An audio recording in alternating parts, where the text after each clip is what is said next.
नमो बुद्धाय आप सभी को।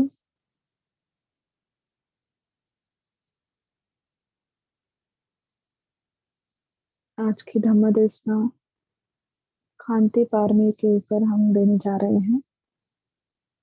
जैसे कि आप सभी जानते हैं कि अगर हमें अरहंत फल को प्राप्त करना है, अगर हमें श्रोतापन्न में सकदागामी, अनागामी और अरहंत फल तक जाना है और निर्वाण ही हमारे जीवन का एक अंतिम ध्येय है, तो हर एक जीव जो निर्वाण के लिए प्रयास कर रहा है, उनको कंपल्सरी है कि उनको 10 पारमी परिपूर्ण करना बहुत ज़रूरी है। जब तक किसी भी जीव की 10 पारमी पूर्ण नहीं हो जाती, वो निर्वाण फल को प्राप्त नहीं कर सकता। तो आप सभी जानते होंगे कि पारमिताएं जो है वो 30 प्रकार की होती हैं, जैसे कि 10 पारमी, 10 उपपारमी और 10 परमत्त पारमी। पारमी एक पाली वर्ड है, जिसका पाली शब्द है, जिसका अर्थ ये होता है कि पारमी यानी परिपूर्ण, पूर्णत्व, ऐसा उसका हिंदी मीनिंग है। तो जब इंसान 10 पारमिताओं को पूर्ण करता है, पारमी, उपपारमी और परमत्त पारमी, इसमें क्या अंतर है? तो जो भी इंसान 10 पारमिताओं को पूर्ण करता है, 10 पारमी आप जानते ही होंगे कि दान है, शील है, प्रज्ञा है, निष्कर्म, खांति, वीर्य, सच्च, अधिष्ठान, मेत्ता और उपेक्षा, ये जो 10 पारमी है, तो इन 10 पारमिताओं को परिपूर्ण करने से इंसान, जीव अरहंत फल को प्राप्त करता है। 10 उपपारमिताओं को परिपूर्ण करने से इंसान पैच्चिक बुद्ध होता है और 10 परमत्त पारमिताओं को पूर्ण करने से इंसान जो है वो सम्मा संबुद्ध बन जाते हैं। तो हम जब अरहंत की तरफ जा रहे हैं, अरहंत बनने जा रहे हैं, तो हमें 10 पारमी पूर्ण करना बहुत जरूरी है। अगर हमारा अधिष्ठान पैच्चिक बुद्ध बनने का है, तो हमें 10 उपपारमी को पूर्ण करना जरूरी है। और अगर हमारा अधिष्ठान सम्मा संबुद्ध का है, तो हमें 10 परमत्त पारमी को पूर्ण करना जरूरी होता है। तो अभी तक आपने बहुत सारे धम्मदेशना में और हमारे भी धम्मदेशना में हमने दान के बारे में बात की, शील के बारे में बात की, त्याग के बारे में बात की। आज की जो धम्मदेशना है वो विशेष पारमी यानी खांति पारमी के ऊपर हम देने जा रहे हैं। खांति यानी संयम, पेशेंस जिसे कहते हैं। कोई भी अगर जीव, कोई भी इंसान जब धर्म मार्ग पे आरूढ़ होना चाहता है, धर्म के मार्ग पे आगे बढ़ना चाहता है, इस जीवन को सार्थक बनाना चाहता है, तो ये पारमी परिपूर्ण करना और इस पारमी को पूर्ण करने के लिए प्रयास करना बहुत जरूरी है। जब तक आपके पास में खांति नहीं है, ना आप ध्यान कर पाओगे, ना आप शील को धारण कर पाओगे, ना आप दान कर पाओगे, कुछ करना मुमकिन नहीं है खांति पारमी के बिना। अब आप, जैसे कि अगर आपके पास में संयम है किसी भी चीज के लिए, तो जिस दिन से हम जन्म लेते हैं, तो हमारे मृत्यु तक, मृत्यु के समय तक, हर समय मुश्किलें ही मुश्किलें आती हैं।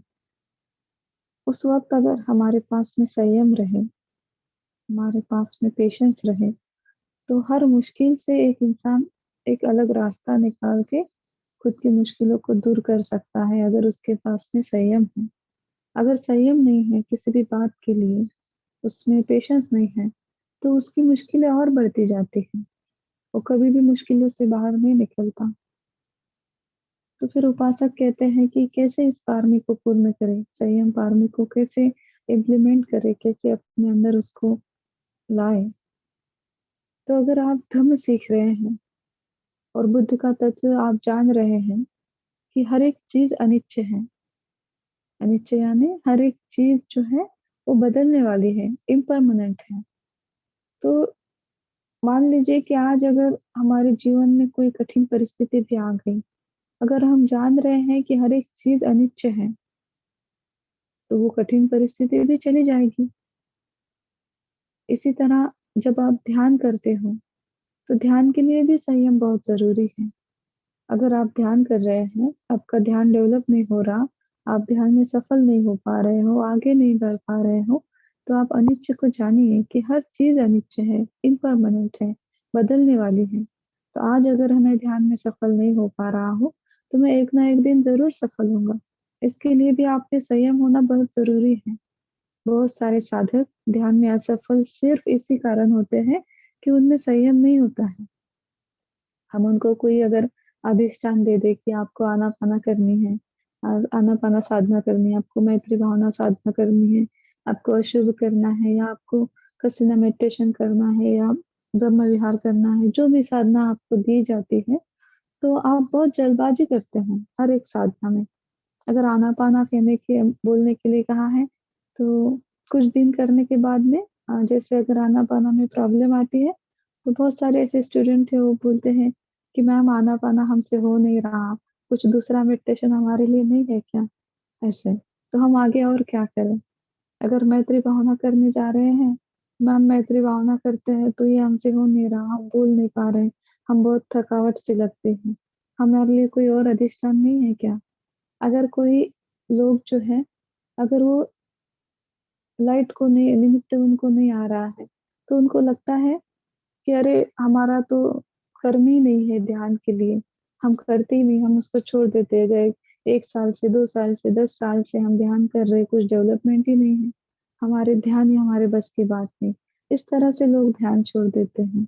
जो लोग निमित्त को हासिल करते हैं, तो उनको जाना अटेंड करने की बहुत जल्दबाज़ी करते हैं, संयम नहीं होता है, तो निमित्त को ही डेवलप नहीं होने देते और जाना एंटर करने की कोशिश करते हैं। अब आप लोग हमारे सामने नहीं होते हैं कि जब हम आपको अभी ऑनलाइन ये सेशन चल रहा है, तो हम आपको देख नहीं पाते कि आप में कितनी डेवलपमेंट है या क्या है। तो हम सिर्फ़ आपसे बात कर सकते हैं।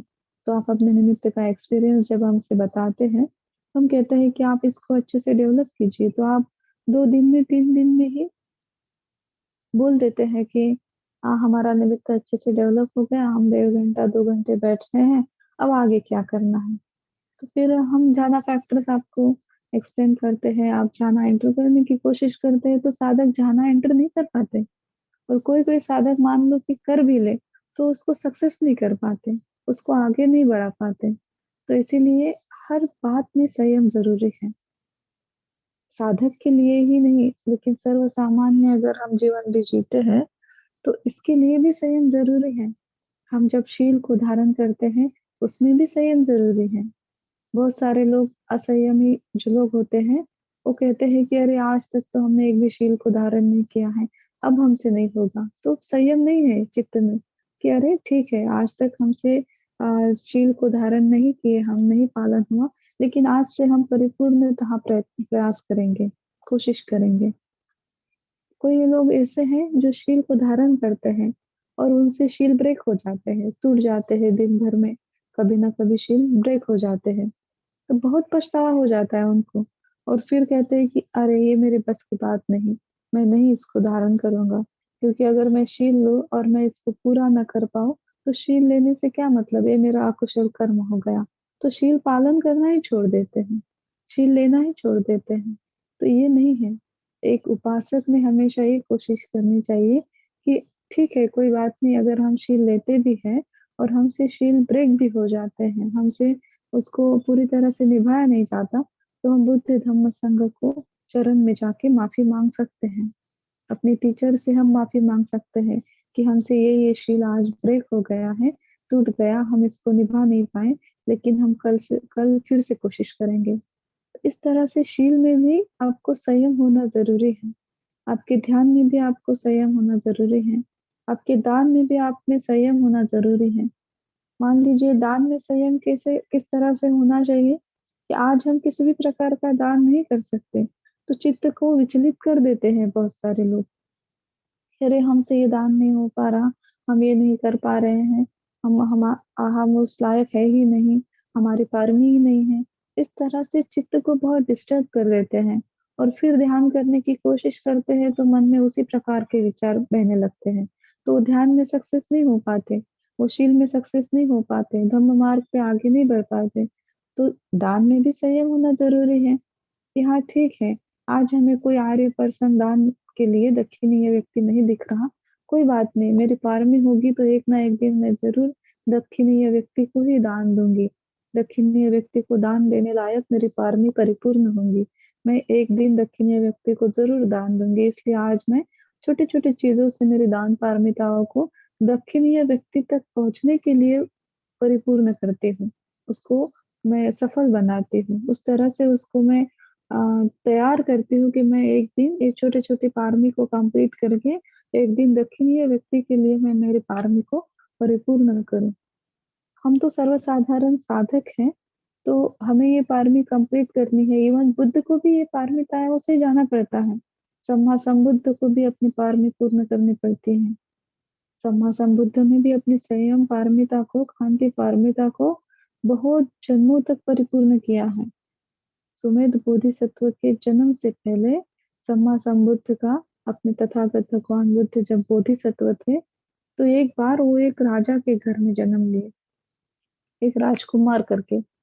तो राजा को एक ही पुत्र लाभ हुआ बोधिसत्व का। तो जैसे ही भगवान बुद्ध ने बोधिसत्व ने उस राजा के घर जब राजकुमार करके जन्म लिया, तो जन्म लेते ही उनको याद आ गया कि वो कहाँ पे थे और कहाँ से उनका जन्म यहाँ हुआ है, किस कर्म के कारण यहाँ हुआ है।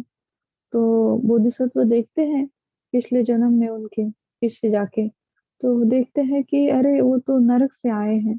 बहुत सारे कल्प तक वो नरक में रहे हैं, 1000 कल्प तक वो नरक में रहे हैं और फिर उनका पुण्य पारमी के कारण, पुण्य बल के कारण अब वो फिर से राजकुमार बन गए हैं।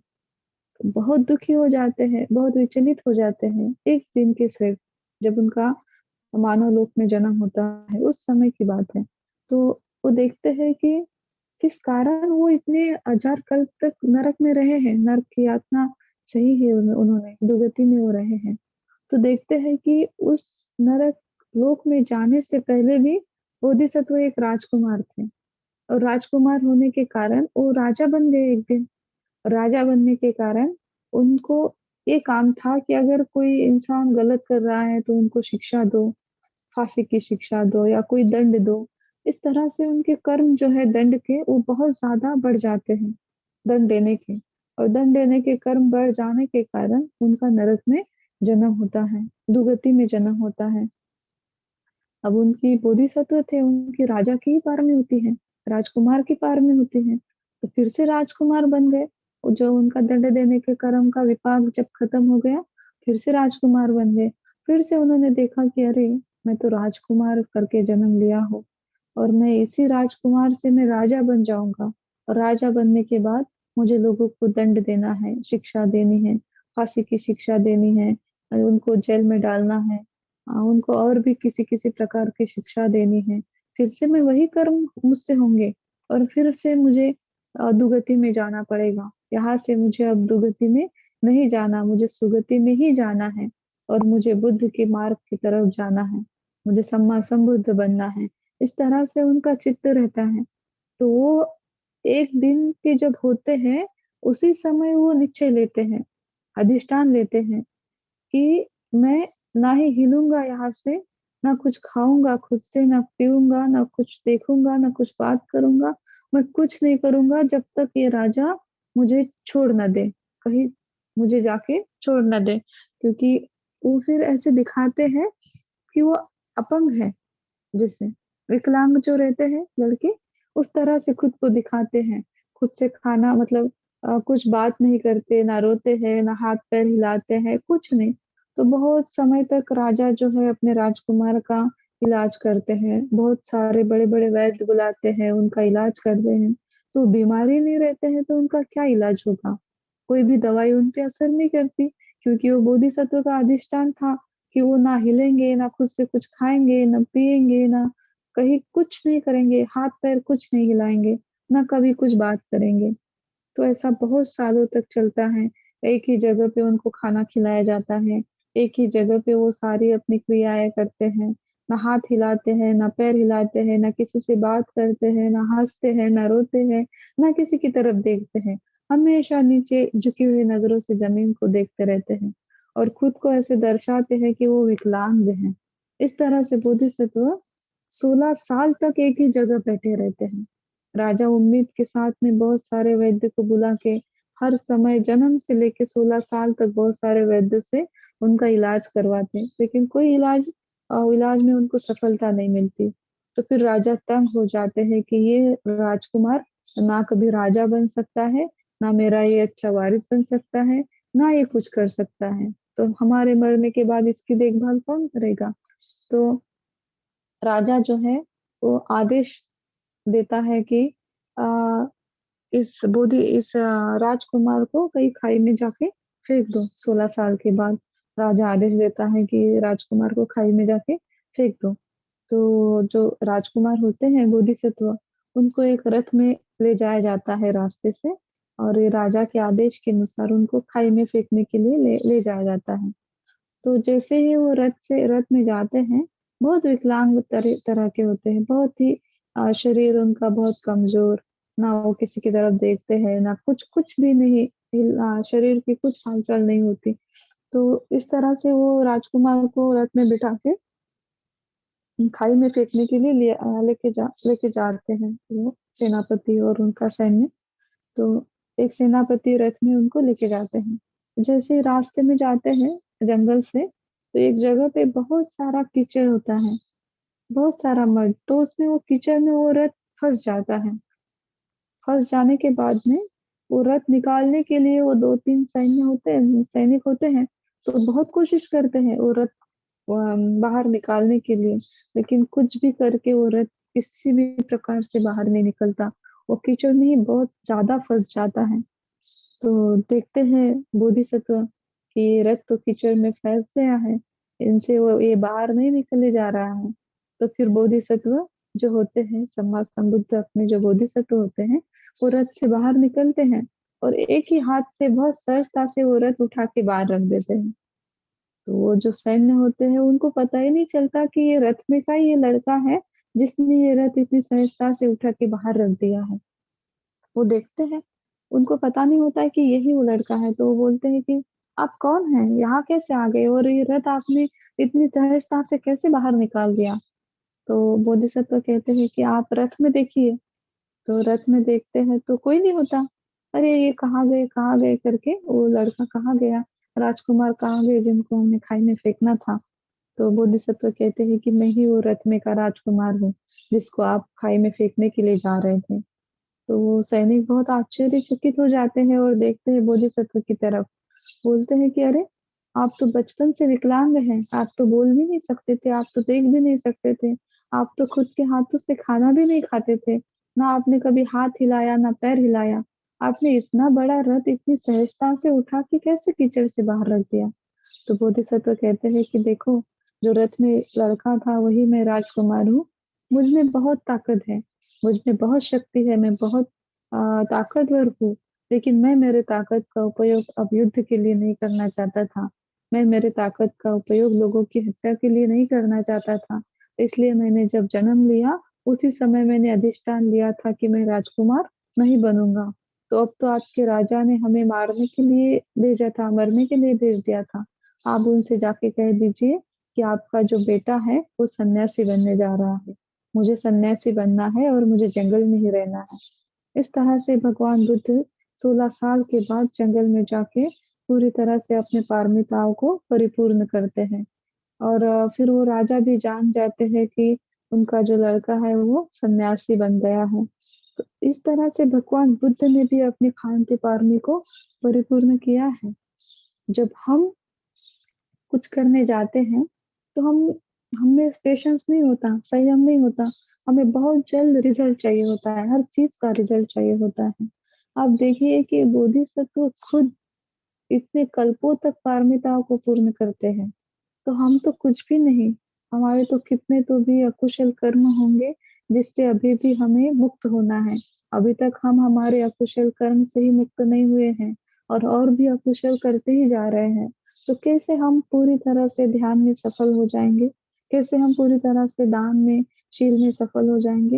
ये इतनी आसान बात नहीं है। ध्यान करना भी इतना आसान नहीं है।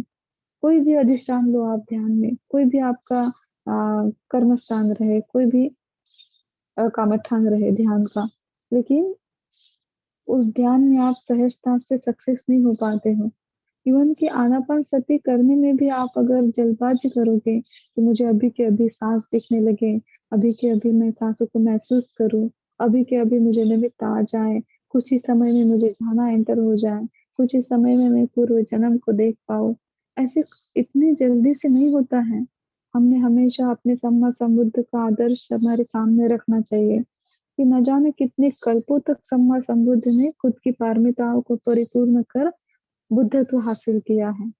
तो अगर हमें भी कुछ हासिल करना है, तो हमें बहुत संयम होना ज़रूरी है, बहुत शांति होनी ज़रूरी है, पेशेंस होना बहुत ज़रूरी है। जब हम में पेशेंस आ जाएगा, तभी जाके हम पूरी तरह से ध्यान में सफल हो पाएँगे। तो रोज़ जब आप ध्यान करते हैं, जैसे कि आज अभी 1.5 घंटे के लिए हम मैत्री भावना कर रहे हैं, तो बहुत सारे लोगों को लगता भी होगा कि अरे! ये मैत्री भावना ही कब तक करें?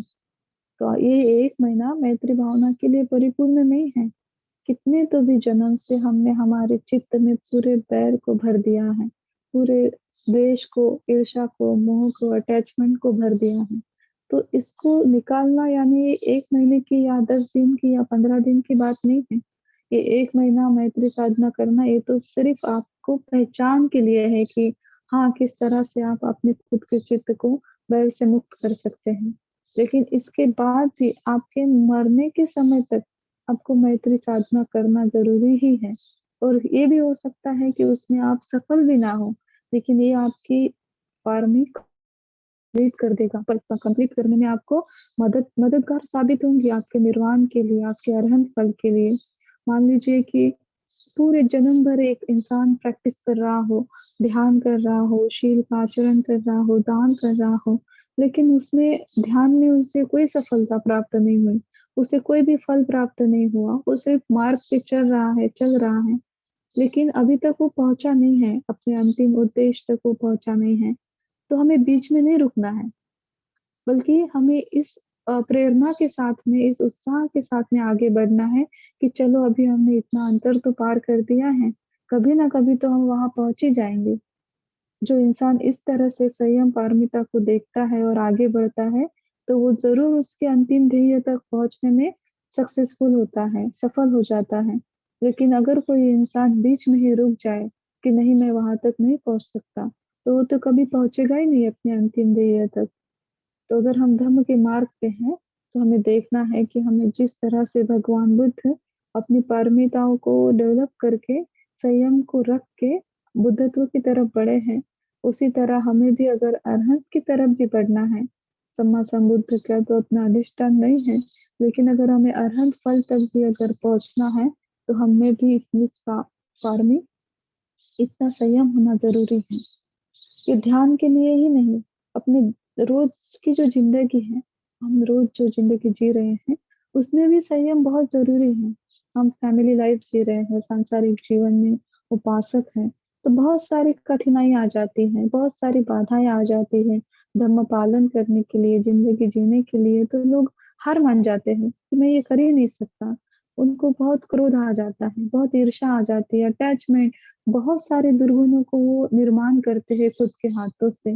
लेकिन अगर आप धर्म के मार्ग पे हैं, तो आपने देखना है कि नहीं मुझे मेरी पारमिताओं को पूर्ण कर इस जन्म का परिपूर्ण लाभ लेना है और मैं अगले जन्म भी कहीं अगर जन्म लूँ तो धम्म के मार्ग पे धम्म का मुझे मार्ग मिले, धम्म के मुझे गुरु मिले, मुझे बुद्ध शासन मिले। तो इसलिए हमें इस जन्म में भी अपनी पारमी पूर्ण करनी है। अपनी पारमी पूर्ण न होने के लिए बहुत सारी मारा जो है हम पे अटैक करेगी, किसी भी रूप में हो। अपने परिवार के कुछ लोग, अपने सोसाइटी के कुछ लोग, इस संसार के कुछ लोग, लोगों में मारा अटैक करेगा हम पे कि हम ध्यान ना कर पाएँ, हम शील को पालन ना कर पाएँ, हम किसी भी तरह से हार जाएँ। लेकिन हमें हारना नहीं है, हमें जीतना है। और हमें निर्वाण की तरफ जाना है, निर्वाण को जीतना है। अगर निर्वाण को जीतना है तो संघर्ष तो करना ही पड़ेगा। और ये संघर्ष ये नहीं कि हमने हथियार उठा के किसी को मार दिया। ये संघर्ष हमारा खुद का है, अपन हमारे खुद के चित्त से है कि हम किस तरह से हमारे चित्त को धम्म के मार्ग पे सुरक्षित रखें। एक बार ऐसे ही एक वर्षवास का समय था, 3 महीने का। और उस वर्षवास के समय में अजन चाह का नाम आपने जानते होंगे कल शायद। तो अजन चाह थाईलैंड के एक बहुत बड़े मेडिटेशन टीचर थे, एक अरहंत भिक्खु थे। तो सिर्फ चौथी क्लास तक पढ़े थे वो, चौथी क्लास तक उनकी शिक्षा हुई थी। लेकिन वो साइंटिस्ट लोगों को सिखाते थे, इतनी पारमिता थी उनकी, इतनी प्रज्ञा थी, डेवलप थी उनकी। तो एक बार उनका अवस्था चल रहा था वर्षवास एक विहार में। तो वो ऐसे ही विहार में ध्यान, शील, समाधि के बारे में सिखाते थे रोज। तो एक एक लेडी थी, थाईलैंड के विहार के बाजू में ही थोड़े दूर पे उसका घर था। तो उसके वो इतनी परेशान थी अपने फैमिली लाइफ में कि उसका पति रोज शराब पीता, उसको मारता, डांटता, गालियां देता, बहुत तकलीफ में रखता, उसको खाना नहीं देता, कहीं जाने आने नहीं देता, उसको पहनने के लिए अच्छे कपड़े नहीं रहते। तो बहुत सहती है, लेकिन वो एक दो बार ऐसे डिसाइड करती है कि अब मैं मर ही जाऊंगी, मैं सुसाइड कर लूंगी, मैं आत्महत्या कर लूंगी और मुझे जीना नहीं है। ये बहुत तकलीफ है मुझे, मैं इसको सह नहीं सकती। मेरी कोई गलती ना होते हुए बावजूद भी ये इंसान मुझे इतना मारता है, मुझे इतना पीटता है, बोलता है, गालियां देता है, मुझे खाने के लिए नहीं देता। बहुत दुखी रहती है वो स्त्री। तो वो एक दिन डिसाइड कर लेती है कि वो मरने के लिए जाएगी, वो मर मर जाएगी। तो जाती है आत्महत्या करने के लिए, घर से निकलती है कि मैं कहीं जाके आत्महत्या कर लेती हूँ। तो जैसे ही वो विहार के सामने से जाती है, तो उसको अजन चाह के वर्ड सुनाई देते हैं कि किस तरह से इंसान ने मनुष्य जीवन का उपयोग अपने निर्वाण के लिए करना चाहिए, किस तरह से अरहंत के लिए अपनी पारमिताओं को पूर्ण करना चाहिए। हमारे साथ जो भी होता है हमारे कर्म के विपाक के कारण होता है। तो अजन चाह के शब्दों में इतनी ताकत होती है कि जब वो अजन चाह के शब्द सुनती है तो वो शब्दों की तरफ खींची जाती है, मंदिर में, वो विहार में चली जाती है जहाँ अजन चाह की धम्मदेशना शुरू रहती है। तो जाके वो बीच में बैठ जाती है। उसके कपड़े बहुत गंदे, कहीं कहीं सिर को पट्टी लगी हुई, कभी हाथ को पट्टी, कहीं सिर में से ब्लड आ रहा है, चोट से कुछ ब्लड निकल रहा है, कपड़े उसके गंदे। इस तरह से वो जाके उसका जो रूप रहता है ऐसा अस्त व्यस्त, ऐसा वो जाके बीच में ही बैठ जाती है। तो थोड़ी देर के लिए धम्म सुनती है। धम्म सुनने के बाद उसको याद आता है कि उसका हस्बैंड घर पे आ जाएगा। और वो सोचती है कि अगर मैं उसको घर पे ना दिखूं तो आज फिर से वो मुझे मारेगा, कुछ बोलेगा, मुझे गाली देगा। तो दौड़ते दौड़ते फिर से बीच में उठ के चली जाती है। तो लोग उसकी तरफ देखते हैं, क्योंकि धम्म सीखने का विनय होता है कि कोई भी बीच में आके नहीं बैठेगा, कोई बीच में से उठ के नहीं जाएगा जब तक बंते की धम्मादेश ना शुरू रहेगी। और सारे लोग सफेद कपड़े पहन के अच्छे से नम्रता से बंते का धम्म सुनेंगे। तो उसके कपड़े भी सफेद नहीं होते हैं, अच्छे नहीं होते हैं, बहुत गंदे कपड़े पहन के वो आती है, कलरफुल कपड़े पहन के आती है, उसके पास सफेद कपड़े ही नहीं होते। और बीच में ही आती है, बीच में ही उठ के चली जाती है। तो लोग उसको ऐसे पागल की तरह समझते हैं कि हाँ ये कोई पागल ही होगी, इसी कारण तो ये ऐसे ही बीच में आती है, बीच में उठ के चली जाती है। तो वो घर पे जाती है, घर पे जाने के बाद में फिर से वो अच्छा कुशल कर्म करने की कोशिश करती है। फिर से वो उसको मारता है, डांटता है, गालियां देता है, खाने के लिए नहीं देता। फिर से वो आत्महत्या करने के लिए निकलती। फिर से भंते के शब्द उसके कान में आते कि किस तरह से बोधिसत्व ने अपनी संयम पारमी को पूर्ण किया है। तो वो सुनती है कि तथागत भगवान बुद्ध ने इतने कष्ट लिए, मैं तो एक सर्वसाधारण स्त्री हूँ, तो ये तो जरूर मेरे कर्म के विपाक होंगे। तो मैं भी तो क्यों ना ये कष्ट सह के मेरी पारमी को पूर्ण करूं, और मैं क्यों ना अरहंत की तरफ बढ़ूं। तो इस तरह से सोच के फिर से वो उठ के बीच में ही प्रवचन से उठ के चली जाती है। फिर से जाके घर में बुद्ध अजन चाह कहते हैं कि कुछ भी हो जाए, एक पत्नी ने अपने पति की सेवा करनी चाहिए। कोई कुछ भी बोले तो हमें सहन करना चाहिए, हमें रिप्लाई नहीं करना चाहिए, हमें संयम रखना चाहिए। एक ना एक दिन जरूर हम हमारी अच्छे गुणों के साथ में पहचाने जाएँगे। एक ना एक दिन ज़रूर हमें इसका अच्छा फल मिलेगा। आप अच्छा काम करोगे तो ज़रूर अच्छा फल मिलेगा। आपको अपने फल से कोई रोक नहीं सकता। कोई भी आपका फल आपसे छीन नहीं सकता। चाहे कोई कितना भी क्रूर क्यों ना हो, एक ना एक दिन आपके नम्रता के सामने, आपके शील के सामने उसको झुकना ही झुकना है। ये बुद्ध वचन है, ये सत्य है। तो ऐसा सुन के वो घर पे चली जाती हैं। तो फिर वो उसकी सेवा करती हैं, वो शराब पी के आता, कभी तो कीचड़ में पड़ा रहता, तो उसको वहाँ से उठाती, घर पे लेके जाती, उसको नहलाती, उसके कपड़े चेंज करती, धो देती, उसको खाना खिलाती और सुला देती। तो वो फिर भी वो शराब पी के जब आता था तो उसको बहुत मारता था, घर में उसके हाथ में जो भी चीज़ लगे, उससे वो उसको मारता था। तो 1 दिन हो गया, 2 दिन हो गया, जब वो सुबह उठा, तो वो देखता कि वो तो उसके शरीर से खून बह रहा है, कहीं वो घर में एक कोने में पड़ी है और वो तो उसको खुद की तरफ देखता है तो बहुत अच्छे कपड़े पहन के, उसके जो गंदे कपड़े हुए थे तो उसको वो रस्सी पे देख रहा है कि वो सूख रहे हैं और ये अच्छे से सो के उठता है और अपनी पत्नी को इस हालत में देखता है कि शरीर से खून बह रहा है, उसने खाना नहीं खाया है और बहुत दुखी वो रो रही है। तो उसको रियलाइज़ होता है 1 दिन, 2 दिन कि मैं ये कुछ गलत कर रहा हूँ और इतना इसके साथ गलत करने के बाद भी ये मेरी सेवा ही करती है, मुझे कुछ भी नहीं बोलती, मुझे खाना खिलाती है, मेरी सेवा करती है, मेरे कपड़े धोती है, मेरा इतना ख़्याल रखती है।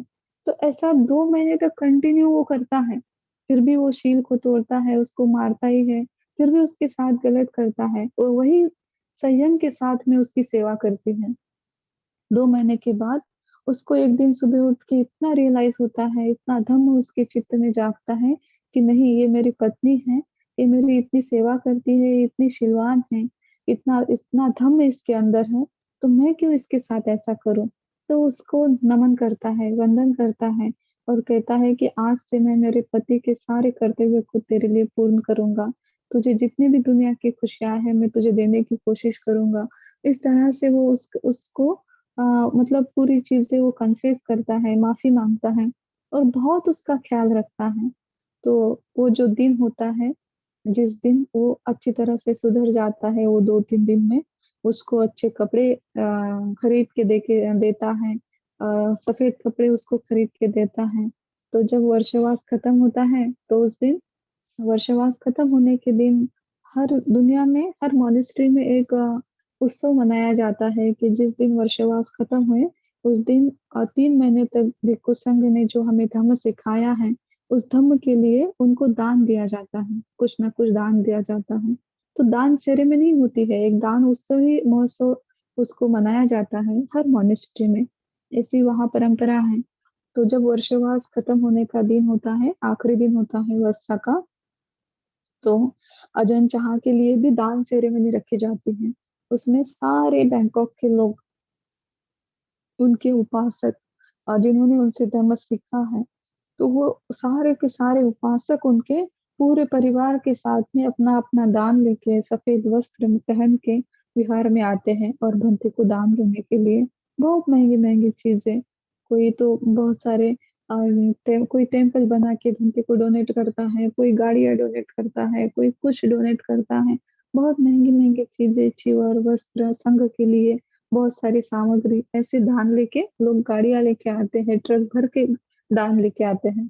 तो उस दिन ये भी आती है स्त्री, लेकिन उस दिन उसके कपड़े बहुत अच्छी तरह से, उसके चेहरे पे एक स्माइल होती है और मुस्कुराते हुए वो विहार में आती है।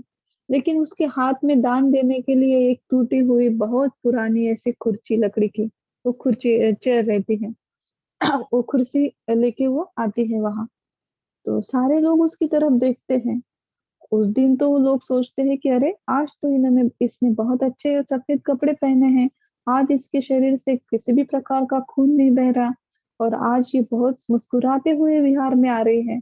लेकिन देखो इसको तो कपड़े वग़ैरह किसी ने तो दिए ही होंगे आज पहनने के लिए क्योंकि सारे उपासक सफ़ेद कपड़े में आ रहे हैं, गाड़ियाँ लेके आ रहे हैं तो इसने इसको ज़रूर किसी ने दान दिया होगा और इसको ज़रूर किसी ने ये कपड़े पहनने के लिए दान दिए होंगे।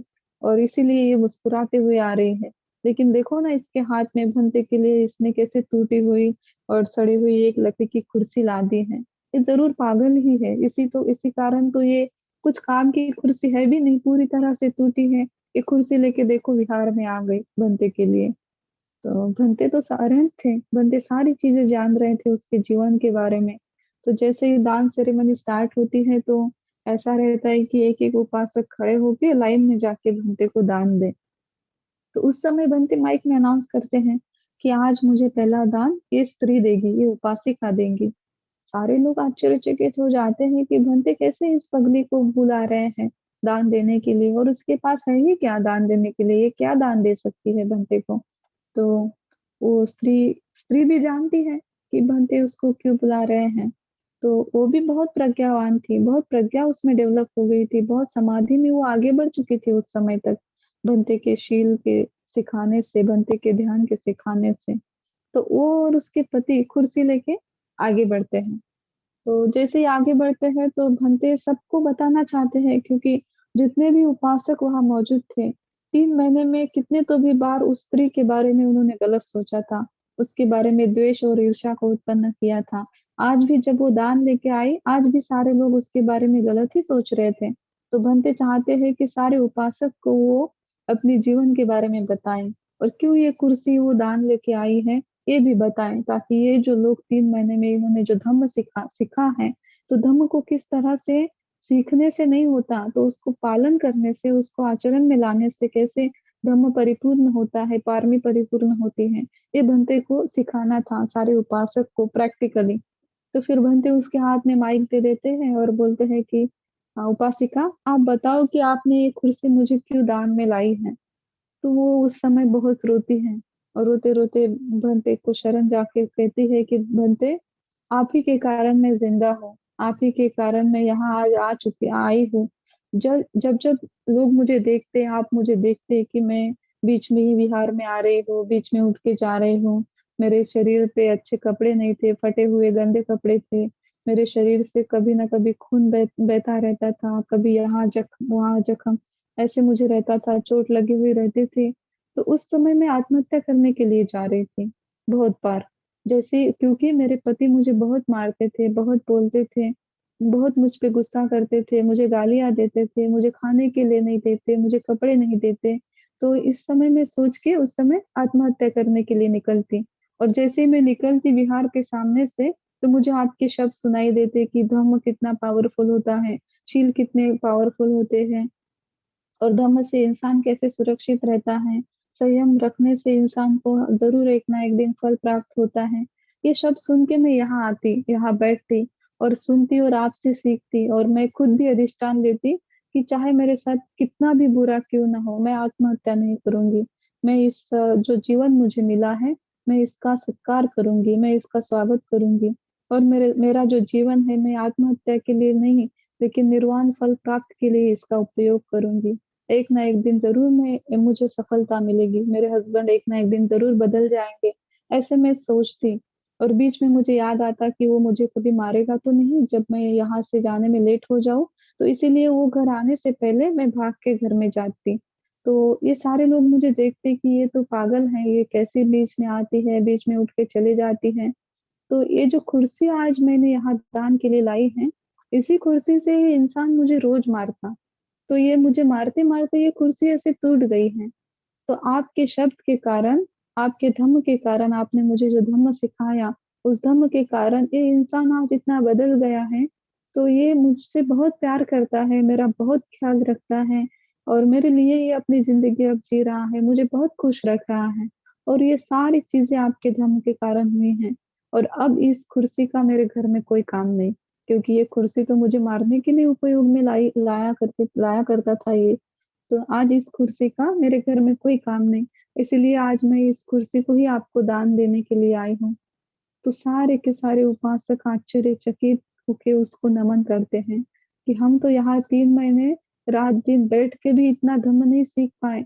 हम तो यहाँ बैठे इस हॉल में बैठ के आपको देख के आपके प्रति ईर्ष्या को उत्पन्न करते, आपके प्रति द्वेष को उत्पन्न करते। लेकिन आप तो सिर्फ़ बनते के कुछ वचन सुन के उसको इम्प्लीमेंट कर रही थी घर में और आज इसका फल भी आपको मिला है। तो इस तरह से संयम को रखने से उसको उसका फल मिलता है। हम में भी कोई लोग ऐसे हैं कि वो अपने फैमिली लाइफ से बहुत परेशान हैं बहुत त्रस्त है, बहुत दुखी है, अगर वो इस चीज़ को जान ले कि बुद्ध धम्म संघ में इतनी ताकत है, इस संयम में इतनी ताकत है कि आज अगर मान लीजिए कि मृत्यु के समय तक कोई आपको परेशान कर रहा हो, तो कम से कम आप इतना ज़रूर कन्फर्म हो जाएँ कि कम से कम मैं इस दुःख जो मैं आज सह रही हूँ, ये दुःख जो है, ये मेरी पारमिता को परिपूर्ण करेगा और इस तरह से मैं मेरी पारमी को पूर्ण कर जहाँ भी मैं जन्म लूँगी, वहाँ मुझे दुःख नहीं रहेगा। वहाँ तो मुझे निर्वाण का स्ट्रेट मार्ग रहेगा, सीधा मार्ग रहेगा, जिस पे मुझे कोई भी जैसे बाधाएँ वहाँ मेरे मार्ग पे उत्पन्न नहीं होंगी। तो इस तरह से आप अगर हर एक सिचुएशन में संयम को रखें हर एक सिचुएशन में आप पेशेंस को डेवलप करें, तो आप अपना ध्यान, अपना शील और अपना फैमिली जीवन भी बहुत आसानी के साथ में सफल कर जाओगे। तो इस तरह से भगवान बुद्ध की ये संयम पारमी है। तो आज हम सब भी ये कोशिश करें कि हम में भी इतना संयम उत्पन्न हो और हम भी हमारी पारमी को संयम पारमिता को भगवान बुद्ध की तरह भगवान बुद्ध के महान उपासक की तरह परिपूर्ण करें। साधु, साधु, साधु।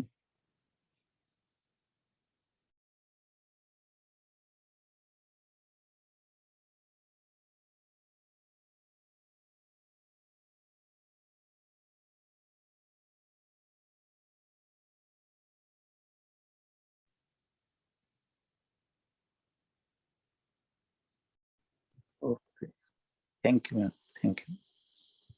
ओके। येस विचारा ma'am. Visha Sonawane. Thank you. कल्प म्हणजे काय? तर कल्प म्हणजे बघा भगवान बुद्धांनी कल्पाला या प्रकारे सांगितलेलं आहे, की जसं की आपण कुठलीही गोष्ट किलोमीटरमध्ये वगैरे मोजतो.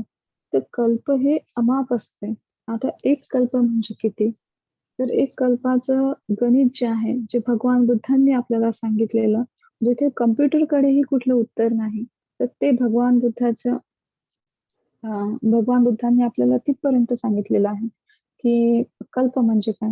तर कल्प म्हणजे असं, की समजून घ्या, की 11.7 किलोमीटर 11.7 किलोमीटर लांब, 11.7 किलोमीटर रुंद, 11.7 किलोमीटर वर, 11.7 किलोमीटर खाली असा चौकोन डबा. ओके. चौकोन डबा आणि त्या चौकोन डब्यामध्ये राई टाकायच्या, मोहरी. अशा काही गच्च भरायच्या, की ना एक उचलता येईल, ना एक टाकता येईल. इतक्या गच्च, की मधून एक काढता येणार नाही आणि एक टाकता येणार नाही. दर 100 वर्षामध्ये एक मोहरी काढायची. किती? दर 100 वर्षामध्ये एक मोहरी. तर जेव्हा त्या डब्यामधल्या संपूर्ण मोहऱ्या खतम होतील, शेवटची मोहरी खतम होईल, तेव्हा एक कल्प परिपूर्ण होतो.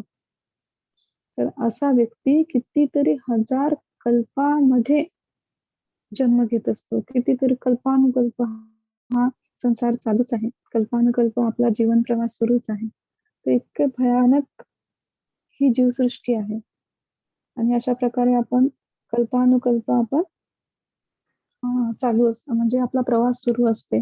इव्हन भगवान बुद्धांनी देखील हजारो कल्पाचा प्रवास केलेला आहे. हजारो कल्पाचा प्रवास करून भगवान बुद्ध जे आहेत ते म्हणजे तथागत भगवान बुद्ध आपल्याला मिळाले. हजारो कल्पाचा प्रवास करून. त्याला कल्प असं म्हणतात.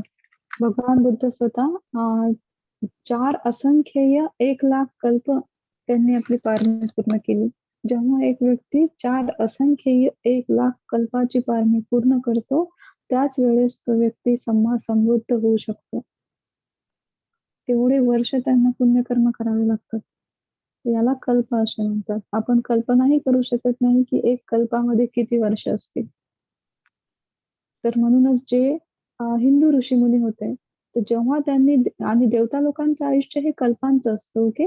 कधी 1000 कल्प, कधी 1,00,000 कल्प, कधी एक असंख्येय कल्प, अशा कल्पाचं आयुष्य देवता लोकांचं असते. तर त्याही वेळेस आपल्या पुरातन काळामध्ये, पूर्वीच्या काळामध्ये काही असे हिंदू ऋषीमुनी होते, की जे ध्यानामध्ये पारंगत होते. जे ध्याना देखील त्यांनी अटेंड केलेल्या आणि ते देवता लोकांना बघू शकत होते. तर जेव्हा त्यांनी देवता लोकांना पाहिलं, तर तेव्हा देवता हे कधीही म्हातारे होत नाही, वयोवृद्ध होत नाही. ओके. ते मरुस्तर सुंदरच राहतात. त्यांची काया ही सुंदर राहते. तर त्यांनी पाहिलं, की देवता लोक जे आहेत ते जिवंतच आहेत, सुंदरच आहेत, म्हातारेच होत नाहीये. तर हे यांनी कुठपर्यंत पाहिलं? जोपर्यंत हे मनुष्य जन्मामध्ये मरत नाहीये. आणि मनुष्यांचं आयुष्य किती होतं?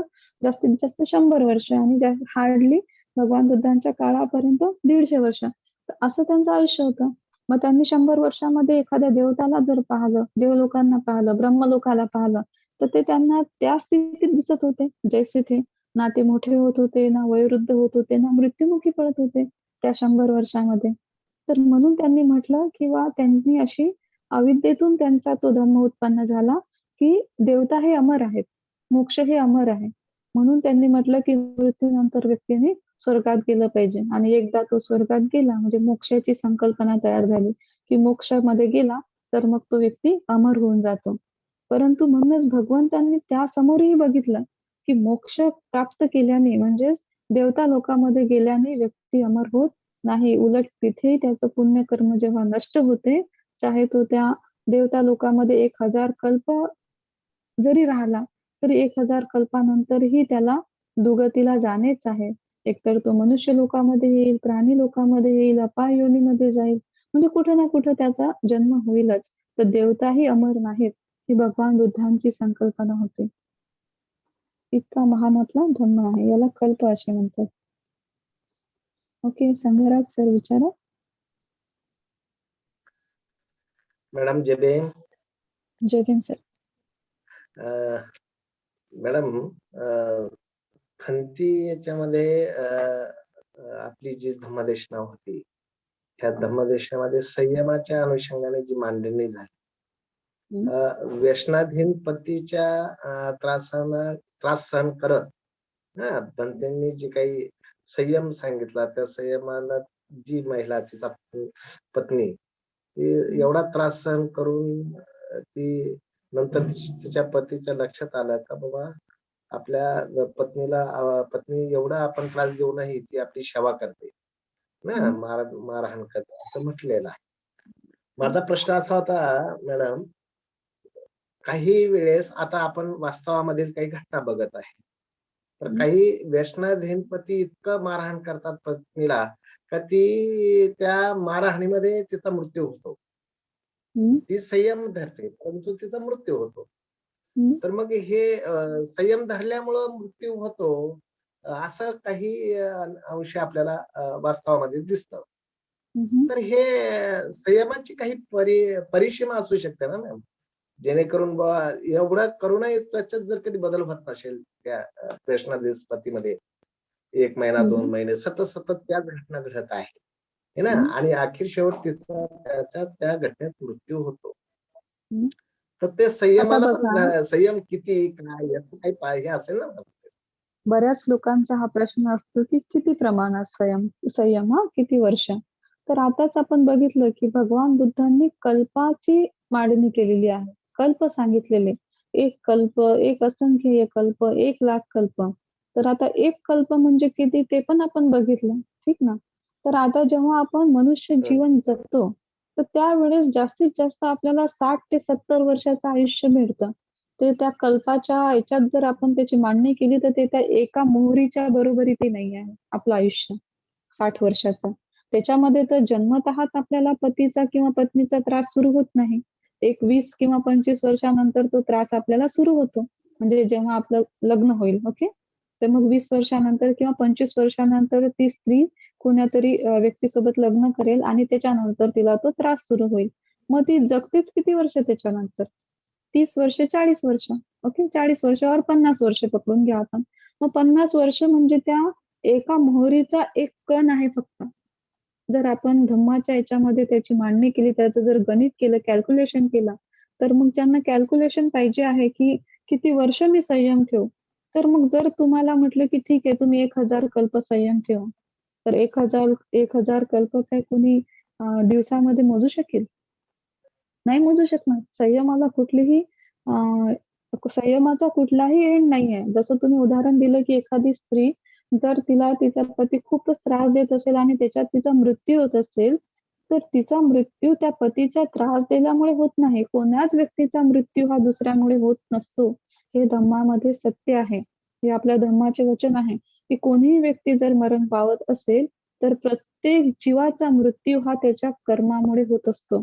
मग तो सुखद मृत्यू हो की दुःखद मृत्यू हो. दोन्हीही मृत्यूसाठी फक्त आणि फक्त आपण जिम्मेदार असतो स्वतः आपल्या. आपण कधीही दुसऱ्याच्या मृत्यूसाठी जिम्मेदार नसतो. बाकीचे फक्त कारण बनतात. जसं काही एखाद्या कारचा ॲक्सिडेंट झाला, तर त्याच्यामध्ये एक व्यक्ती मरण पावतो, 3 जगतात. तर हे 3 जगतात, तर हे तिघांमुळे थोडी तो व्यक्ती मरण पावतो. तो त्याच्या एकट्यामुळे मरण पावतो. तो त्याचे कर्म तिथे संपलेले असतात जिवंत राहण्याचे. म्हणून तो मरण पावतो. तसंच एक स्त्री आहे. तिला जर एखादा पती जर तिला मारून टाकत असेल तिच्या त्रासाने, तर त्याच्याही मागे काहीतरी रिझन असेल. तिचे कर्म विपाक असतील. त्या कारणामुळे तिचा मृत्यू अशा पद्धतीने फिक्स असतो. जसं स्वतः महामौगलायनचा मृत्यू कसा झाला? तर त्यांनाही एका डाकूने मारून टाकलं. तर याचा अर्थ असा नाही की त्या डाकूंमुळे ते मेले नाही. ते तर एक निमित्त होतं. परंतु त्यांचे स्वतःचे कर्म विपाक होते की त्यांनी आई-वडिलांची हत्या केली. तथागत भगवान बुद्ध ते स्वतः दुगतीमध्ये राहिले. दुगतीमध्ये राहिले कशासाठी? त्यांचे स्वतःचे कर्म विपाक होते. म्हणून ते दुगतीमध्ये राहिले आणि नंतर त्यांना बुद्धत्वाची पारमिता पूर्ण करायची होती. म्हणून ते सुगतीमध्ये आले. प्रत्येक जण आपल्या कर्माने बांधून आहे सर. ते पण आता तर परिस्थिती वेगळी आहे ना मॅडम. आता आपण वास्तवामध्ये जीवन जगतो ना. आणि वास्तवामध्ये जीवन तरी जगत जीवन असताना जगतो. धम्मामध्ये कुठलीही परिस्थिती वेगळी नाही. 2500 वर्षापूर्वीही हीच परिस्थिती होती.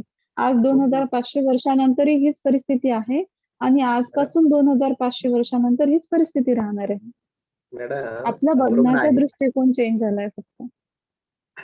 मॅडम बरोबर आहे. परंतु जर कधी पती एवढा त्रास देतो किंवा पत्नी एवढी त्रास त्याच्यामुळे आपलं आयुष्य जगणं कठीण होतं. तर आता भारतीय घटनेनुसार कायदेशीररित्या अलग राहून स्वतंत्ररित्या जीवन जगण्याला संधी उपलब्ध झालेली आहे. है ना? मग तर जगायचं मग ना. काही प्रॉब्लेम नाही. तुम्ही पतीला तर सोडून देऊ त्या शकता. लोक जे आहे ते पतीला सोडून देऊ शकतात. डिव्होर्स घेऊ शकतात भारतीय राज्यघटनेनुसार. पण हो, हो ना, धम्मामध्ये पण मी डिव्होर्सला परमिशन नाही. धम्मामध्ये डिव्होर्सला परमिशन नाही. नाही. धम्मामध्ये आहे की तुम्ही कितीही जीवनामध्ये तुमच्या शरीराचे कोणी बारीक तुकडे का करत असेल, तुम्ही तो त्रास सहन करून तुमची पारमी कंप्लीट करा. असे भगवंताचा अशी धम्माची राज्यघटना सांगते. आणि जे कायदा आपल्याला सांगतो की दुसऱ्याला शिक्षा द्या. धम्मामध्ये कुठे शिक्षा सांगितलेली आहे का आपल्याला? कुठेतरी आपण म्हणतो तर नेहमी त्या किंवा त्या भारतीय व्यक्तीचं राज्यघटना ही धम्मावर आधारलेली आहे. ओके. आपण म्हणतो ना की भारतीय राज्यघटना धम्मावर आधारलेली आहे. तर राज्यघटनेमध्ये शिक्षा सांगितलेली दुसऱ्यांसाठी. धम्मामध्ये कुठल्या तरी सुत्तामध्ये सांगा की भगवंतांनी सांगितले की हे जर कर्म त्याने केलं तर त्याला अशी शिक्षा द्या. असे कुठेच नमूद नाही केलेलं. ही फार मोठी तफावत आहे राज्यघटनेमध्ये आणि धम्मामध्ये. तर कायदा हा सर्वसाधारण जीवन जगण्यासाठी तो योग्यच आहे. त्याही काळामध्ये कायदा होता. भगवंताच्या काळामध्येही कायदा होता. म्हणजे जे काही राजघराणे होते त्यांचे काही विशेष नियम असायचे. त्याही वेळेस युद्ध होते, शिक्षा होती. परंतु जे बुद्धत्वाच्या मार्गावर असतात, जे अरहंताच्या मार्गावर असतात, ते त्या कायद्याचा स्वीकार करत नाहीत. त्यांचा रस्ता हा वेगळा असतो. ओके. बरोबर आहे. पण तो सध्याच्या म्हणजे आपण जे म्हणूनच धम्मामध्ये जागृत राहून जीवन जगण्याचं म्हणतो ना मॅडम आपण. तर हा त्या तर मग अनुषंगाने जागृत राहायचं. ज्या आता तो व्यक्ती जो आहे, दुराचारी वर्तनाचा व्यक्ती जो आहे, त्या व्यक्तीमुळे जर कधी जीवन कठीण असह्य होत असेल, तर त्याच्यासाठी म्हणजे त्याला काही संयमाची सीमा असू शकते असं धम्मामध्ये तर मरेपर्यंत त्रास सहन करा. तोपर्यंत त्याचा कधीतरी तो बदलेल. नाही येस, बदलला तर आपल्याला जर धम्म मार्गावर समोर जायचं असेल, तर आपल्याला आपली संयम पारमी पूर्ण करावं लागेल. बघा, स्वतः बोधिसत्वांना आपण बघितलं की त्यांनी स्वतःच्या पारमी कंप्लीट कशा केल्या. आता आपण म्हणतो की ठीक आहे, मग त्याच्यासाठी मरायचं का आपण, है ना? आपण मग त्याला त्याच्यापासून विभक्त होऊन जायचं किंवा पतीपासूनही जर पत्नीला त्रास असेल, तर पती सहज डिव्होर्स घेऊन मोकळे होऊन जातात. एक स्वतः मी लॉयर आहे, तर आम्ही बघतो की कितीतरी मॅटर छोट्या-छोट्या गोष्टीमुळे पूर्ण परिवार उद्ध्वस्त करून टाकतात 2 व्यक्ती. मुलं असतात त्यांना, तर ते मुलंही एक मुलगा याच्याकडे, एक मुलगा त्याच्याकडे. कधी पती मुलं सांभाळायला नकार देतो, तर कधी पत्नी मुलं सांभाळायला नकार देते. दोघेही त्यांच्या विचाराची तफावतीमुळे वेगळे होऊन जातात. हे सुद्धा कोर्टामध्ये दिवस-रात्र हेच काम सुरू असते. परंतु भगवंताच्या धर्मामध्ये संयम सांगितलेला आहे. भगवंतांनी त्याची कुठलीही परिशिष्ट अशी केली नाही, की ही त्याची संयमाची सीमा असेल. जेव्हा स्वतः बोधिसत्व होते, त्यांना जेव्हा दान पारमी कंप्लीट करायची होती, तर आपण तर हे म्हणणार दान पारमी कंप्लीट करायला ठीक आहे, माझ्याकडे ही वस्तू आहे, त्याच्यापैकी मी अर्धी वस्तू माझ्याकडे ठेवते आणि अर्धी दुसऱ्याला दान करते, म्हणजे माझी दान पारमी झाली. पण धम्मामध्ये बघा, भगवंत जेव्हा एकदा सशाच्या योनीमध्ये जन्माला होते, तेव्हा त्यांनी एका म्हाताऱ्या वाघिणीला बघितलं, जी भुकेने व्याकुळ होती. आणि तेव्हा बोधिसत्व समजतात, की ही भुकेने व्याकुळ आहे आणि हिचा मृत्यू होईल जर हिला जेवण नाही मिळालं तर. तर मी असं काय करू की हिची भूक पूर्णत्वास जाईल? मग ते म्हणतात, की विचार येते त्यांच्या चित्तामध्ये, की मी हिच्या समोर जातो आणि ही मला खाऊन टाकेल आणि हिची भूक भागेल. पण ते परत त्यांच्या चित्तामध्ये भगवंताची करुणा बघा. म्हणून भगवंतांना महाकारुणिक म्हटलेलं आहे. ती फक्त बोधिसत्वांची आणि भगवंताची करुणा असू शकते. आपल्या चित्तामध्ये ती करुणा कधीही उत्पन्न होऊ शकत नाही. त्याला महाकरुणा म्हणतात. तर भगवंतांनी काय डिसाईड केलं, की जर मी हिच्या समोर गेलो आणि हिने जर मला कच्चं खाल्लं, तर हिच्या पोटाला इजा होऊ शकते. ही एवढी म्हातारी आहे, की हिला मला कच्चं खाल्ल्यामुळे हिला वेदना होऊ शकतात, हिला त्रास होऊ शकते. तिच्या त्या त्रासाचा विचार आला भगवंताला, तिचे पोट दुखण्याचा. तर भगवंत म्हणतायत, की मी माझ्या शरीराला भाजून घेतो आणि जर मी माझ्या शरीराला भाजून हिच्या समोर गेलो, तर मात्र हिचं पोट दुखणार नाही, हिला त्रास होणार नाही. तर एका ठिकाणी जंगलात आग लागलेली असते, तर ते बोधिसत्व त्या आगीमध्ये उडी घेतात. स्वतःचं शरीर पूर्ण भाजतात आणि त्यानंतर त्या वाघिणीसमोर जातात आणि म्हणतात, की "तू आता मला खा, म्हणजे तुझ्या पोटाला त्रास होणार नाही." आहे का कुठं त्याची लिमिट आहे दान पारमिताची, की भगवंतांनी किती प्रमाणात स्वतःचा संयम आणि स्वतःची पारमी कोणत्या लेव्हलला कंप्लीट केली आहे? हं. ते इतकं आपल्या धर्मामध्ये आपल्याला असं शिकवलं जातं. ओके. आता तर वास्तव वेगळं आहे मॅडम. ठीक आहे. Okay, okay ma'am. Okay, okay. Thank वास्तव परिस्थिती कितीही वेगळी असली, तर धम्म हा अकालिक आहे, हे तेवढंच सत्य आहे. धम्म कालही तोच होता, आजही तोच होता आणि उद्याही तोच राहणार आहे. जर आपण म्हटलं, की आताची परिस्थिती वेगळी आहे, तर मग शील बदलायला पाहिजे होते, ध्यान बदलायला पाहिजे होतं, धम्म बदलायला पाहिजे होता. मग आज पंचशिलाचे 4 शील, 4 शिलाचे 8 शील असं का नाही कोणी करू शकलं? कुणीही या पृथ्वीवरील कुठल्याही एका व्यक्तीमध्ये तो कितीही प्रज्ञावान असो, ज्ञानी असो, कितीही शिकलेला असो, इव्हन स्वतः बोधिसत्व डॉक्टर बाबासाहेब आंबेडकर यांच्यामध्येही ती ताकद नव्हती, की ते पंचशिलाला हात लावून त्याला फेरबदल करतील किंवा धम्मामध्ये कुठे फेरबदल करतील. आपण त्यांना इतकी रिस्पेक्ट देतो. मग बाबासाहेबांनी समजलं, की धम्म हा अकालिक आहे. तो कोणीही बदलू शकत नाही. कुठलाही सर्वसाधारण व्यक्ती धम्म बदलवण्याची ताकद कुणामध्ये नाही. तर म्हणून धम्म कालही तोच होता, आजही तोच आहे आणि उद्याही तोच राहते. ओके. येस. काय प्रश्न आहे कुणाचा विचारा प्लीज.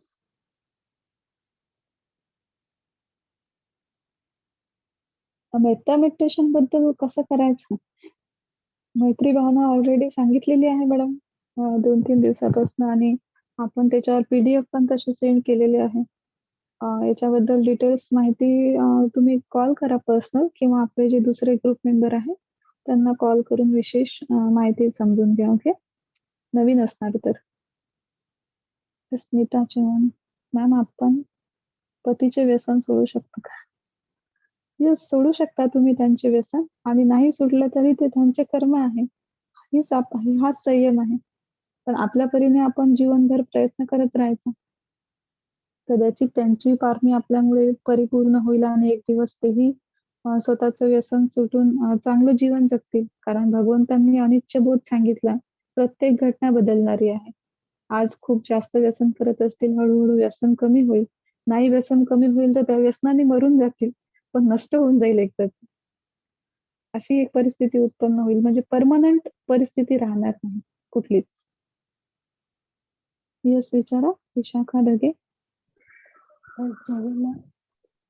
मॅम मी आपलं शील जे आहे उपवासात शील विकायला भोजन वगैरे म्हणून तर हं. 12च्या आतमध्ये जेवण करायचं. तर आपण जेव्हा 12ला 10 मिनिटं कमी असताना आपण बसलो, आपल्याला तर 10-15 मिनिटं लागतातच जेवण करायला. तर 12 वाजून 5 मिनिटं वगैरे झाले तर हे शील मोडण्यात येतं का मॅम? शील आपलं परिपूर्ण येस, होत येस. नाही का? छान प्रश्न विचारला तुम्ही. बऱ्याच लोकांचा असा गैरसमज असतो, की आपण 12च्या आधी जेवायला बसायचं आणि मग कधीही जेवण संपलं तरी चालेल. तर मिनिमम आपल्या जेवायला अर्धा तास तरी लागतो, की शांततेने जर आपण जेवलं, हं, ध्यान करत-करत जर जेवलो. भगवंतांनी जेवणावरचं पण ध्यान सांगितलेलं आहे, ओके. ज्याला आहार पटिकुल संज्ञा म्हणतात. ते एक विशेष ध्यान आहे, जेव्हा आपण जेवण करतो तेव्हा. तर हं, भगवंताच्या नियमानुसार 12च्या आधी तुमचं जेवण संपलं पाहिजे. 12च्या आधी जेवायला बसा, असं नाही सांगितलेलं आहे. हं. तुम्ही 11:45 पर्यंत तुमचं जेवण फिनिश झालं पाहिजे. मग तुम्ही 11ला जेवायला बसा, 11:30ला जेवायला बसा, की 10 वाजता जेवायला बसा. इकडं तुम्ही कधीही जेवायला बसले तरी चालेल. पण 11:45 पर्यंत तुमचं जेवण हे फिनिश झालं पाहिजे. ओके. पण मग आपलं कधी जे 5 मिनिटं वगैरे जर जास्त झाले, मग हे आपलं शील मोडण्यात येतं. मग ते आपण येस, कसं येस. करून घ्यायचं? ते शील आपलं त्या दिवसाचं ब्रेक होईल. भगवंताला आपण माफी मागायची. बुद्ध धम्म संघाला, की आज माझं विकाल भोजनाशील पूर्णत्वास जाऊ शकले नाही. उद्या मला ऊर्जा प्राप्त हो, बल प्राप्त हो, की उद्या मी माझं विकाल भोजनाशील पूर्णत्वास नेऊ शकणार. आणि मग दुसऱ्या दिवशी तुम्हाला परत शील घ्यावं लागेल. ओके. मग आपण जे दिवसभरामध्ये मग आपण 2 किंवा 3दा आपण घेतो, तर त्यामध्ये आपलं ते शील त्या दिवशी मग परिपूर्ण होत नाही ना?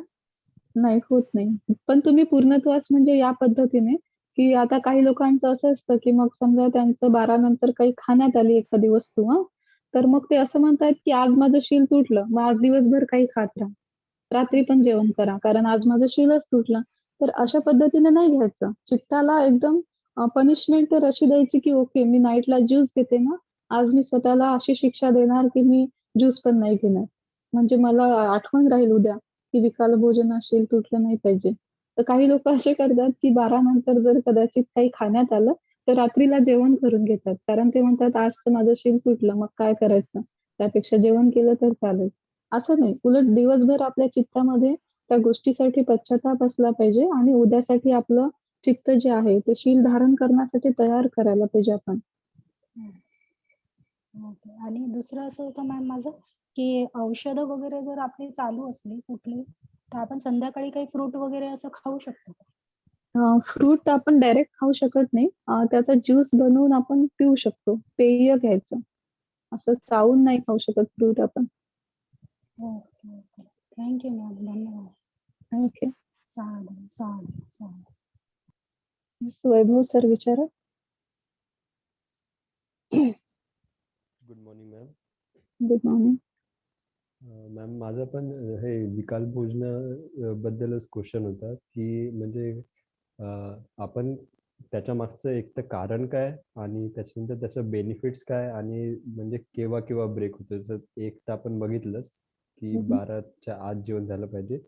पण पुन्हा कोणते त्याचे रूल्स आहेत? येस. विकाल भोजनाचे जे रूल्स आहेत सर, की पहिली गोष्ट ते नियम का टाकलेत भगवंतांनी?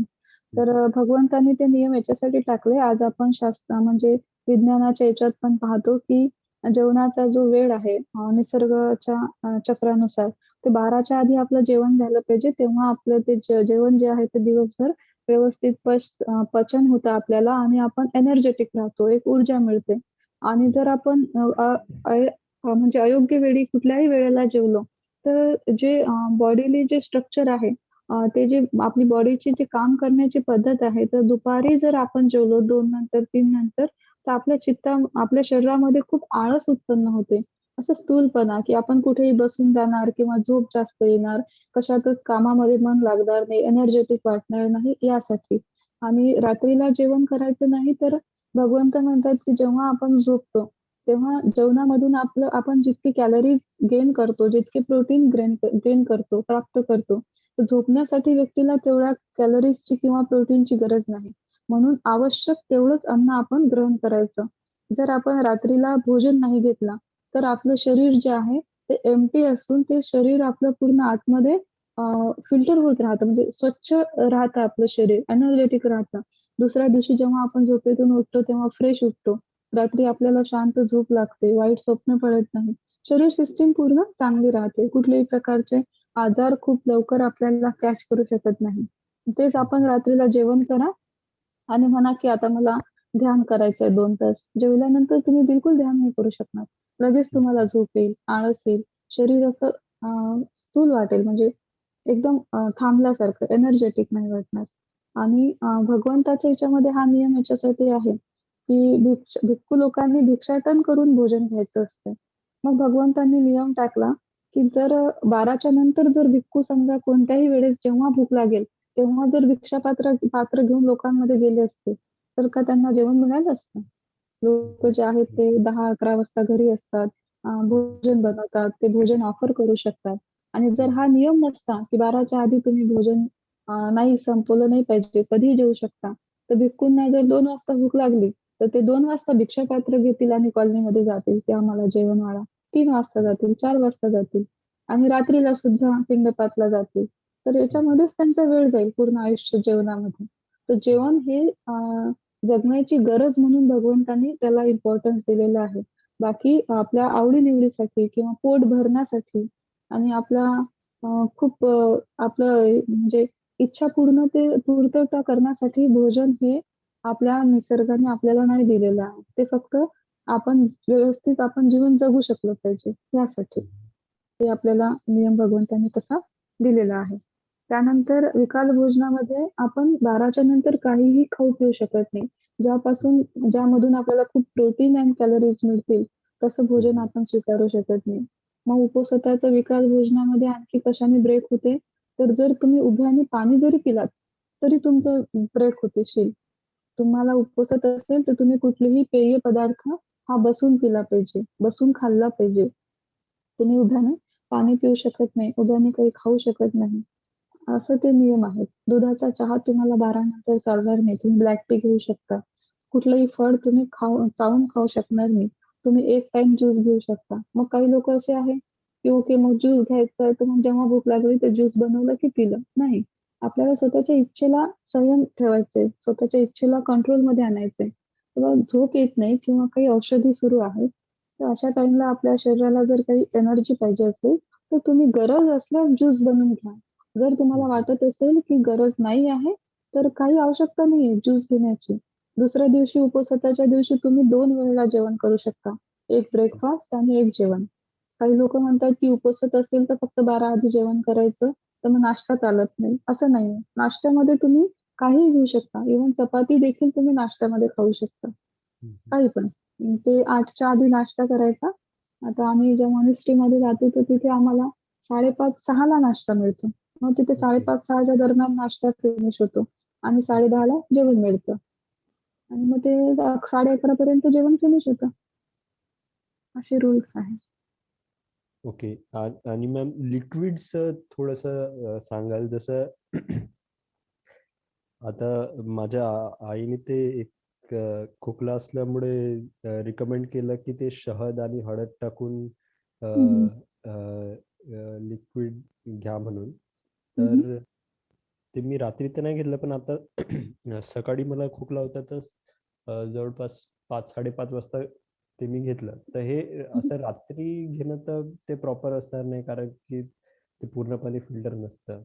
हं, हं, हं. खरं आहे का ते? पूर्णपणे फिल्टर नाही आहे. तर ते तर आहेच एक.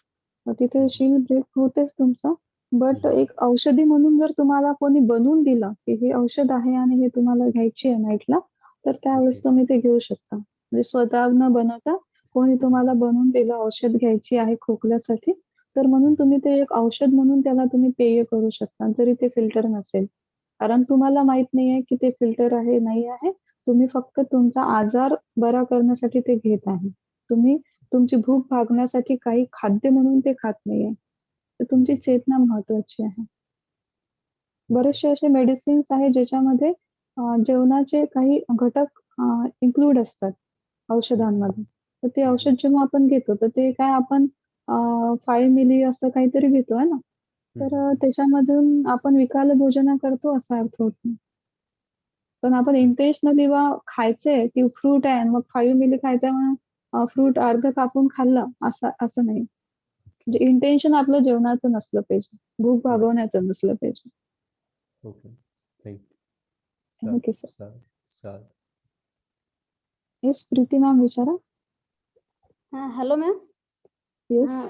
माझ्या मैत्रिणीने एक प्रश्न विचारला होता मला, की मी म्हणजे संघासोबत परित्राण घ्यायला जाते दुसऱ्यांकडे, जसे भिक्षू अवेलेबल नसले, तर ते संघ म्हणजे परित्राण घेऊ शकतात का? एक अनागारिक व्यक्ती परित्राण घेऊ शकतो आणि संघ पण घेऊ शकते, परंतु मग त्या दिवशी तुमचे उपोषित अष्टशील असले पाहिजे. उपोषित अष्टशील नसेल तुमचं आणि तुम्ही परित्राण घेताय, तर त्या शब्दाला काही एक ताकद राहत नाही. कारण आपण परित्राण याच्यासाठी घेत आहे, की तिथे त्या सत्याचं बल तयार झालं पाहिजे. त्या शब्दाचं बल तयार झालं पाहिजे.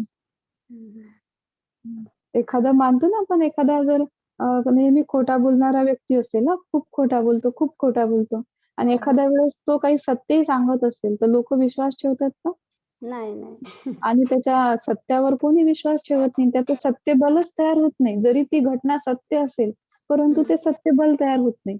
म्हणून धम्म हा कितीही सत्य असेल, पण जर एक असत्यवान व्यक्ती जर तो धम्म सांगत असेल, तर त्या धम्मामध्ये त्याच्या असत्यतेमुळे ताकद निर्माण होत नाही. कारण की तो स्वतः दुःशील राहतो. स्वतः त्याचं शील परफेक्ट नसतं. म्हणून ते धम्म जे आहे तिथे कमजोर पडतो ते आपल्यामुळे, की देणारा जो व्यक्ती आहे देयक तो विशेष नाही आहे. तो धम्मावर आरूढ नाही आहे. म्हणून जर तुम्हाला परित्राण घ्यायचं असेल, सुत्तपठण करायचं असेल, तर तुम्ही दशशील, अष्टशील पालन केलं पाहिजे. नाही, ते लेडीजच आहेत, अष्टशीलचं पालन वगैरे करतात, उपवास वगैरे करतात, पण त्यांना एका भिक्षूने म्हटलं, की बा उपासक लोक परित्राण घेऊ शकत नाहीत किंवा म्हणजे आता जसं मला लक्षात आलं. बघा मॅडम, परित्राण म्हणजे असं काही एक विशेष असा काही विधी नाही आहे. ओके. तर परित्राण काय आहे, की भगवंतांचे जे वचन आहे ते आपण जस्ट तिथे रिसाईट करतो, म्हणतो ते वचन ना. तर ते वचन जेव्हा आपण म्हणतो, तर भगवंताची वाणी आहे, जस्ट आपण तिथे रीड करतो, वाचतो. तर ते सर्वसाधारण उपासक, मोठे भिक्खू, श्रामणेर, उपासिका कोणीही वाचू शकतं. ज्यांना कुणाला सुत्तपठण येत असेल, कोणीही सुत्तपठण करू शकतं. त्या सुत्तपठणाला आपल्या भारतामध्ये परित्राण म्हणतात. ओके.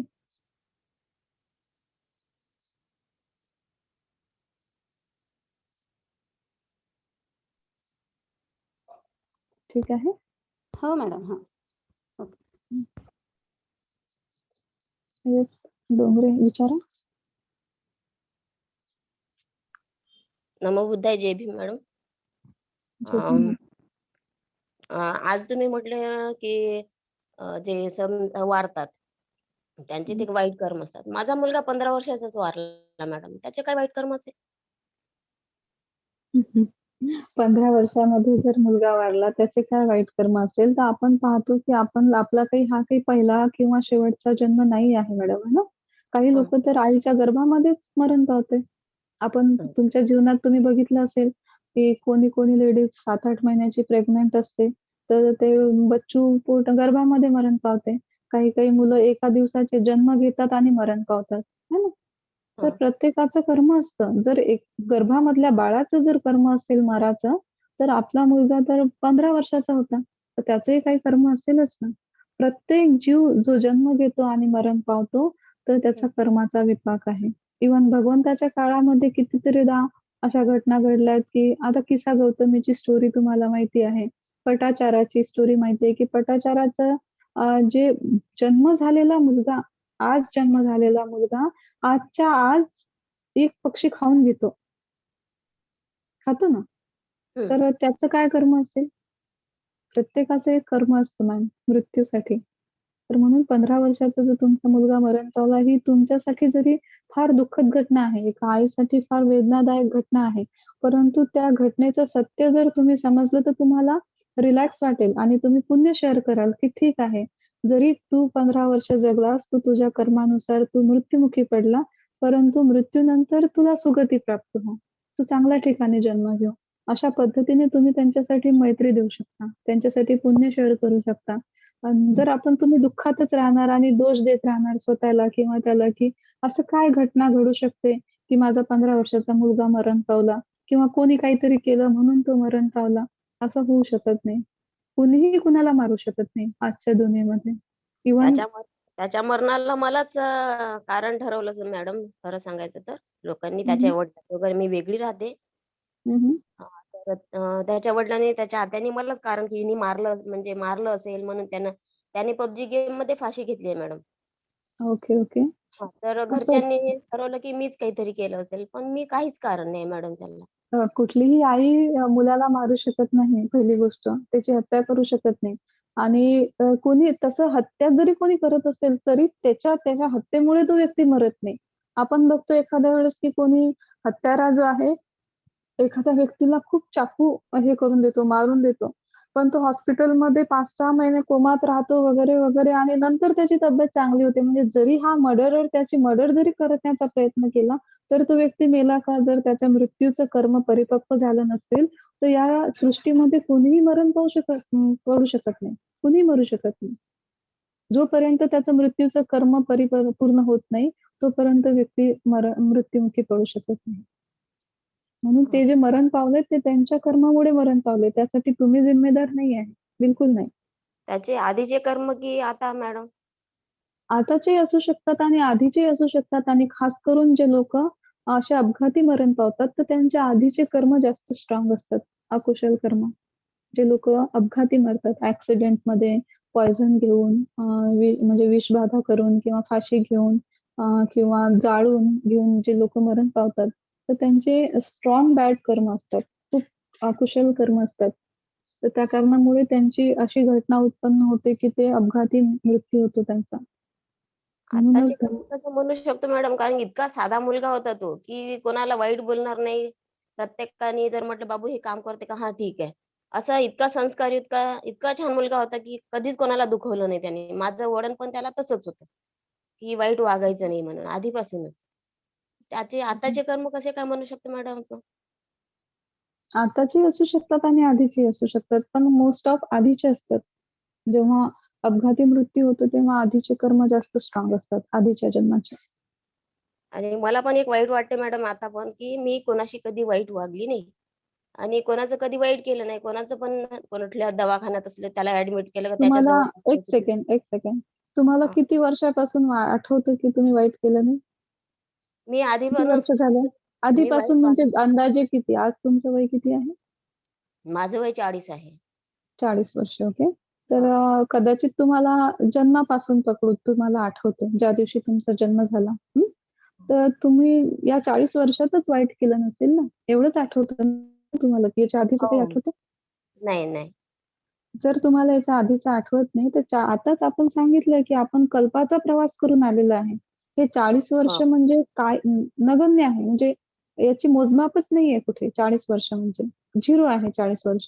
मग या 40 हं. वर्षात जरी तुम्ही काही अकुशल केलं नाही, याचा अर्थ असा नाही, की तुमच्या चित्ताने कंटिन्यू कुशलच केलंय. याच्या आधी तुमच्या हातून बऱ्याच अकुशल क्रिया घडल्या असतील. जर तथागत भगवान बुद्धांचे अकुशल कर्म त्यांना बुद्धत्व प्राप्तीनंतर त्रास देऊ शकतात. म्हणून भगवंताचे वचन आहे, की अकुशल कर्मांनी अकुशल कर्माच्या विपाकापासून तथागत भगवान बुद्ध पण वाचू शकत नाही. हे बुद्ध हं. वचन आहे. मग आपण तर खूप सर्वसाधारण व्यक्ती आहोत ना. याच्या आधी आपल्या हातून बऱ्याचशा चुका घडल्या असतील. या जन्मात नाही, याच्या आधीच्या जन्मात, त्याच्या आधीच्या जन्मात. जन्मामध्ये चुका घडल्या म्हणूनच तर आपला जन्म झाला ना. जर आपण पूर्ण शिलावर आरूढ असतो, आपल्या हातून जर एकही चूक घडली नसती, तर आज आपण अरहंत झालो असतो. आपला जन्मच झाला नसता. हां. चुका झाल्या म्हणून आपला जन्म आहे. बरोबर? बरोबर. हं. आणि काल म्हणून म्हटलं मॅडम तुम्ही, की जे आता समजा मरण पुण्यानुमोदन, काल एका स्त्रीला सांगितलं त्यांचे पती वारले, तर मुलाच्या हाताने पुण्यानुमोदन बोलायचं म्हणून सुद्धा. तर माझ्या मुलासाठी मी बोलू शकते, की माझ्या छोट्या मुलाला बोलायला सांगायचं? तुम्ही पण जनरल बोलू शकता आणि तुमचा जो छोटा मुलगा आहे, त्याच्या हां. हातून केलं तर फार छान. काही सुत्त आहे जे मी तुम्हाला पी-डी-एफ करेल. तुमच्या WhatsAppवरून मेसेज टाका आणि ते ओके. सुत्त तुमच्या मुलाला म्हणायला लावायचं. हां, तो 10 वर्षाचा त्याला बोलता येत नाही. ते वाचून बोललं तरी चालेल ना? हां, वाचून बोललं तरी चालेल, काही हरकत नाही. Thank you madam. चालेल. ठीक आहे.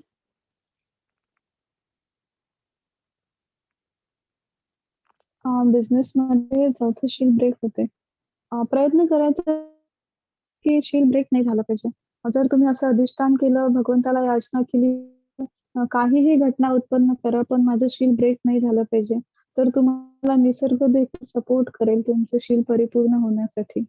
म्हणून तुमचं शील मोस्टली अशी कंडिशन येईल, की तुमच्या हातून शील ब्रेक होणार नाही. तर प्रयत्न करायचा.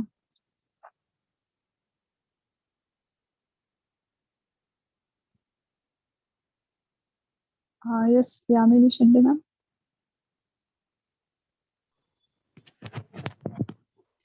नमो बुद्धाय मॅडम.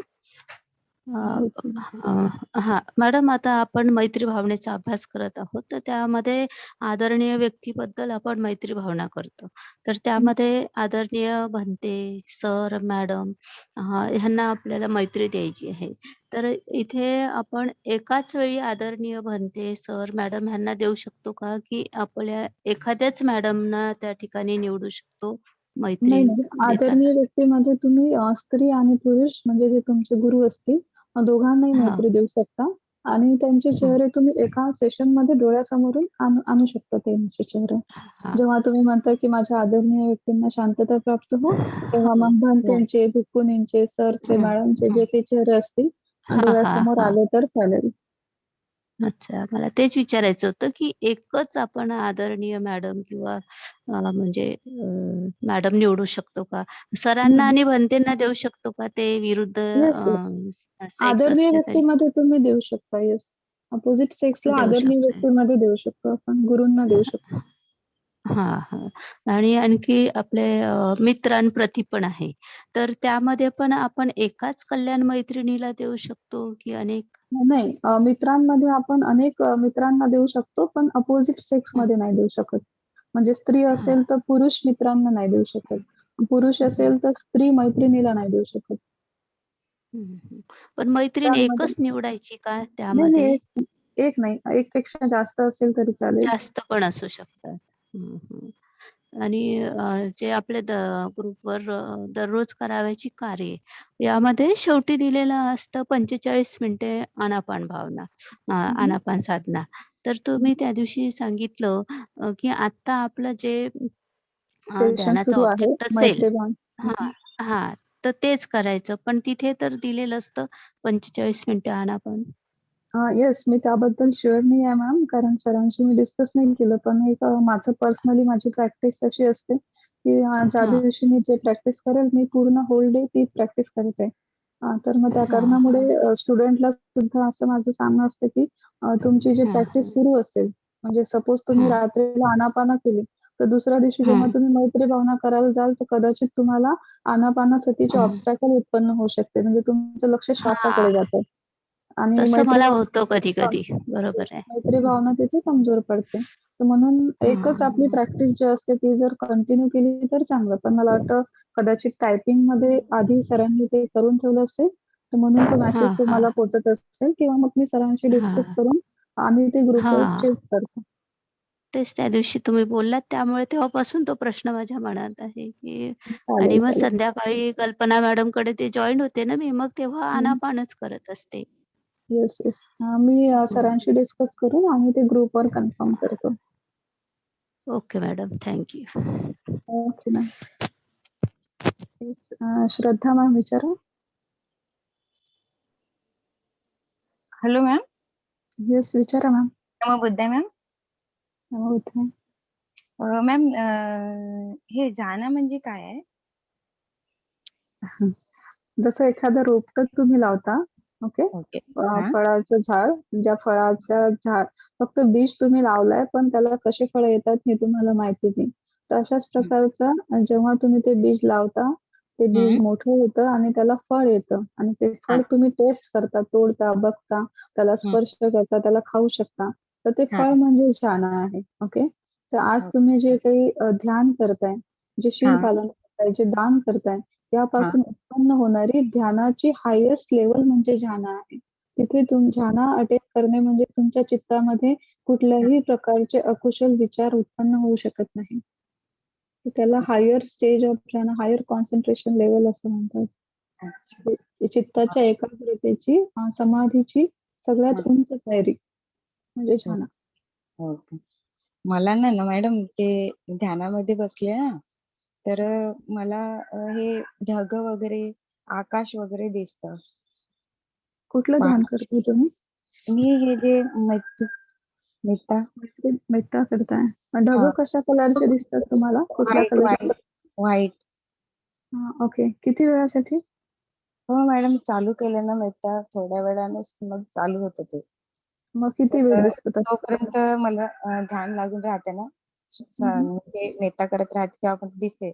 जसं मग काही डोक्यात असंच विचार आलाय. जसं जास्त विचार तर नाही येत, पण एखादा समजा सुटलं माझं, म्हणजे मेत्ता करताना थांबले मी पाहताना, मग नंतर एकदम डोळे उघडल्यासारखे होतात, मग ते गायब होऊन जातात.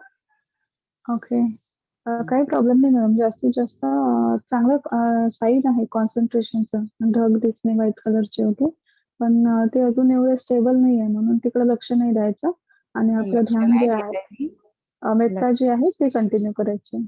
लक्ष नाही देत आहे मी. सुरुवातीला मी एकदा भंते आले तेव्हा सांगितलं होतं, ज्ञानश्री भंतेजी, तर त्यांना लाईट दिसलं म्हणून सांगितलं. जसं तुमचं प्रवचन ऐकत होते, तर त्यांनी म्हटलं की डोळे लावून ऐका. तेव्हापासून मी डोळे लावून ऐकते. पण लाईट मला सुरुवातीला दिसला. पहिले 2 दिसले, मग 1 झालं. त्यानंतर मग आता ते लाईट तेवढं दिसत नाही. फक्त चांदण्या दिसतात आणि ढग दिसतात. काही प्रॉब्लेम नाही. तिकडे लक्ष नाही द्यायचं ना. तुमचे जे मेत्ताची जी लाईन आहे, त्याकडे पूर्ण चित्त एकाग्र करायचं. ओके. तुमचं हो. कॉन्सन्ट्रेशन वाढलं की त्याच्यामध्ये स्थिरता येईल. मग तेव्हा तुम्ही शेअर करा आमच्यासोबत. अच्छा, ठीक आहे. थँक्यू. येस, दिव्या मॅम विचारा.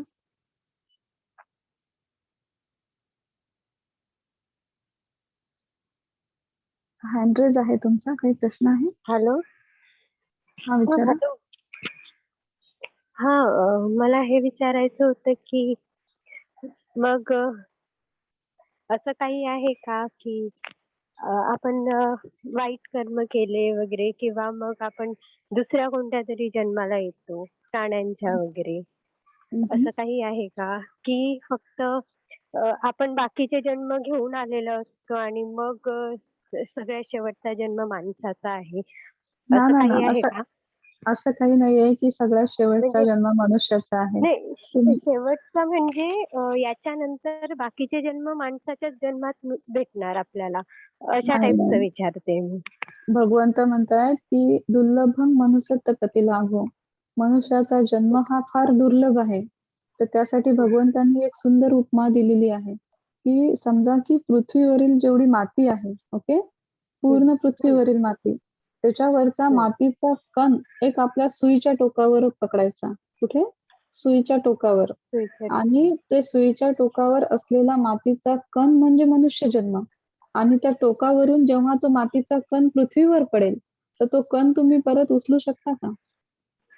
नाही. नाही उचलू शकत ना, आणि तो दिसू शकत नाही. तो त्या मातीमध्ये पृथ्वीवरील तर हे पृथ्वीवरील पूर्ण माती म्हणजे इतर जन्म, आणि त्याच्यामधील एक सुईच्या टोकावरचा एक कण म्हणजे मनुष्य जन्म. इतका रेअर मनुष्य जन्म आहे. याच्यानंतरही आपण प्राण्यांच्या योनीमध्ये, दुर्गतीमध्ये जाऊ शकतो. अच्छा. ओके. म्हणजे ते आपल्या कर्मावर डिपेंड आहे. कर्मावर डिपेंड आहे. जर तुम्हाला पुन्हा मनुष्य जन्मामध्ये यायचं असेल, तर तुम्हाला मनुष्य जन्मामध्ये आल्यावर पूर्णतः शील, ध्यान आणि दान ह्या पारमिता कंप्लीट कराव्या लागेल, आणि तेव्हा तुम्हाला परत मनुष्य जन्म भेटू शकतो. अच्छा. Okay. Thank you. Okay. Yes, Alka ma'am विचारा.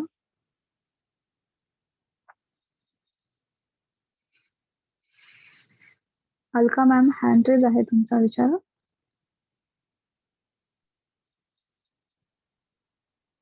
मॅडम, हा म्हणजे पुनर्जन्माचा विषय झाला ना?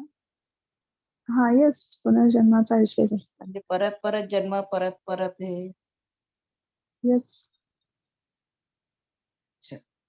म्हणजे पूर्वीचे लोक जे सांगत होते 84 योनी जन्म घेऊन मग मनुष्य जन्म मिळतो, तोच हा 84 प्रकार. योनी, तर 84,000 योनी जे म्हणतात, तर हे फार अल्प गोष्ट आहे.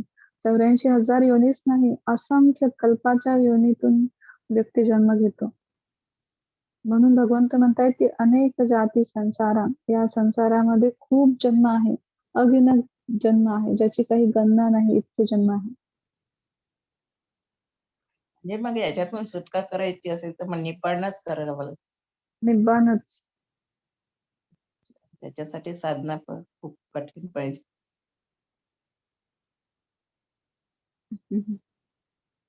येस. आपण प्रयत्न छान केला तर सर्व शक्य आहे. स्पष्टीकरण करता. थँक खूप यू मॅम. छान स्पष्टीकरण करतात. धन्यवाद मॅडम. ओके. थँक्यू. कोणाला कोणाला काही प्रश्न आहे? येस, वंदना कांबळे मॅम. येतोय मॅडम. हॅलो मॅडम, जय भीम. हा मॅम. जय भीम. मॅडम, हे मेत्ता भावना जे आता आपण करतो सकाळी आणि संध्याकाळी, तर हे आता आम्ही नवीन असल्यामुळे किती महिने करायचं हे? आता तर आपलं हे 1 महिन्याचं सेशन आहे, ज्याच्यामध्ये आपण शेवटचे 5 ते 7 दिवस तुम्हाला बुद्धानुस्मृती शिकवल्या जाईल. तर आणखी तुम्हाला जवळपास 1 तारखेपर्यंत ही मेत्ता भावना 1-2 तारखेपर्यंत आम्ही घेणार आहोत.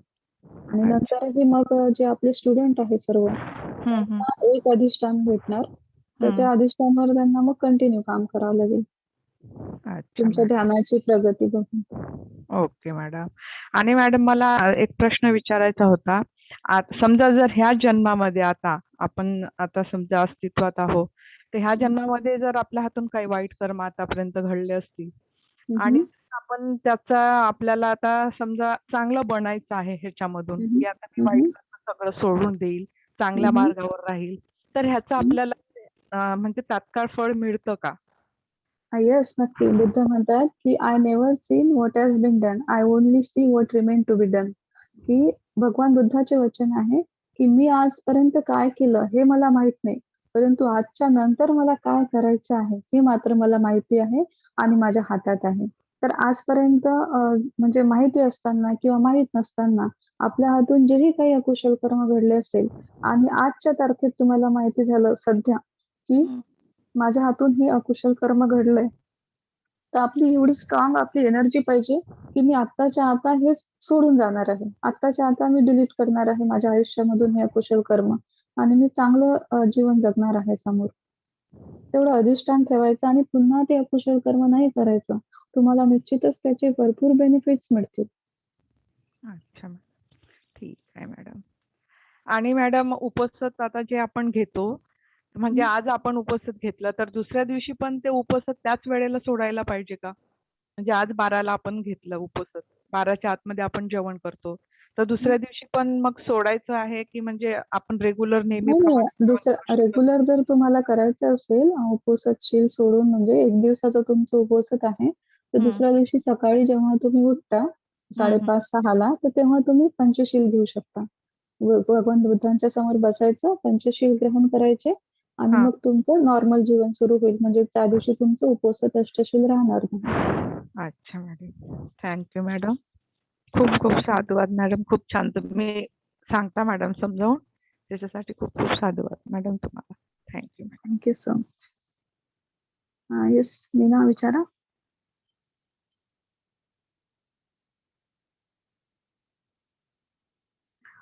मीना मॅडम विचारा.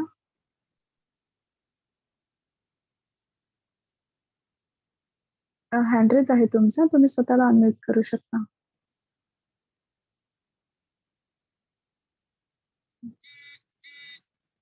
आशा मॅम प्लीज तुम्ही विचारा. नमो बुद्धाय. जय भीम मॅडम. जय भीम. मी उपवासच करत आहे मॅडम. आणि वर्षवासानंतरही एकच वेळ जेवण करू शकते का पुढे? जर तुम्हाला आजीवन ते शील पालन करायचं असेल तर तुम्ही तसं अधिष्ठान ठेवून करू शकता. काही प्रॉब्लेम नाही. Okay madam, thank you. ठीक. मीना मॅडम, काही प्रश्न आहे तुमचा? हँड रेज आहे, प्लीज विचारा.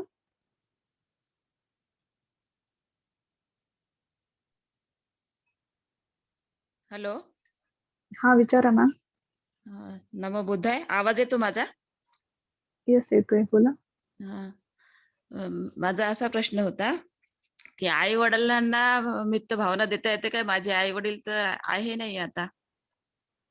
जरी तुमचे आई वडील नाही आहे, परंतु तुम्ही असं जेव्हा म्हणता की आई वडिलांसाठी जेव्हा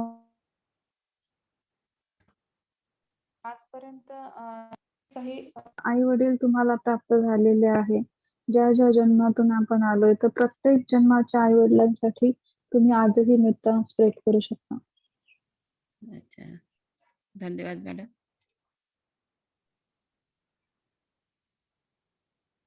ओके. ठीक आहे. प्रश्न संपले असतील तर आपण मीटिंग एंड करूयात. हो ताई. Yes. थँक्यू. नाही मॅडम, मला एक विचारायचं आहे मॅडम. हां. Okay please. हा प्लीज. सॉरी. नाही, आपण जेव्हा उपवास होतो असं त्या दिवशी जरा चुकून उशीर होतो जेवायला आणि जेवायला बसलो तर 12च्या आधी आपण 5 मिनिटं समजा राहिलं जेवण ताटात, तर ते जेवण मग काय करायचं आपण? उरलेलं जेवण तेव्हा तर आपण बंद करणार 12ला. प्रयत्न करायचा मॅम, माझं की एकदा जर तुम्ही नाहीतरी नाही. 12ला 5 मिनिट वेळ आहे किंवा 12 वाजून 5 मिनिटं होत आहे तर जेवण होत आहे, तर प्रयत्न करायचा की थोडं 11:15ला जेवायला बसायचं. नाही, आणि एकदा माझं एखाद्या वेळेस तसं झालं झालेलं. तर मग जेवण सोडून द्यायचं आणि ते जेवण दान करायचं प्राण्यांना. हा, तेच माझं एकदा तसंच झालं. तर मी फक्त खीर घेतली, पण थोडा राईस राहिलेला, जे डाळ भात राहिलं, पण मी खाल्लं नाही. ते तसंच ठेवलं लगेच. म्हणजे 57 पर्यंत मी घेतलं जेवण, 11:57ला. आणि सॉरी, पण नंतर मग मी नाही खाल्लं. पण ते उरलेलं जेवण काय करायचं हा मला मोठा प्रश्न पडलेला, म्हणून मी आता विचारते म्हटलं. असं प्राण्यांना बऱ्याच देऊ शकतो. हा तेच विचारलं. Thank you. हां, ठीक. येस नीलम मॅम, विचारा.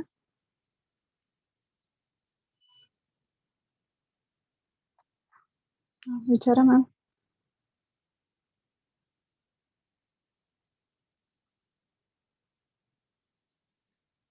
मॅम हँड रेज आहे तुमचा, विचारा. अच्छा. हा, नमो बुद्धाय मॅम.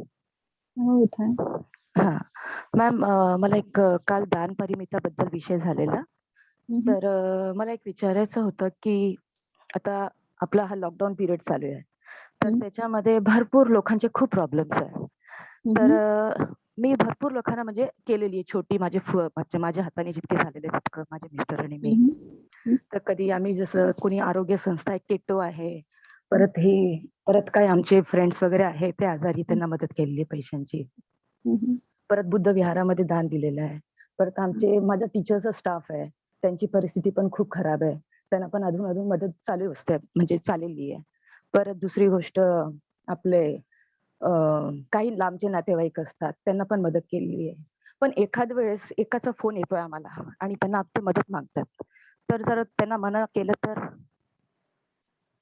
तो तुमचा वैयक्तिक नाही, प्रश्न म्हणजे आहे त्याचं की कसं समोरचा नाही, कसं झालं? व्यक्ती आहे, त्याला गरज आहे, तो कुठल्या परिस्थितीमध्ये आहे. तर ह्या सगळ्याचा विचार करून आणि तुमच्या प्रज्ञेचा वापर करून तुम्ही ते डिसिजन नाही, घ्यायला कसं पाहिजे. होतं, ती एक संस्थाची बाई येते, दरवर्षी येते माझ्याकडे आणि काहीतरी घेऊन जाते माझ्याकडे, आणि 3 महिन्यापूर्वी येऊन गेलेली.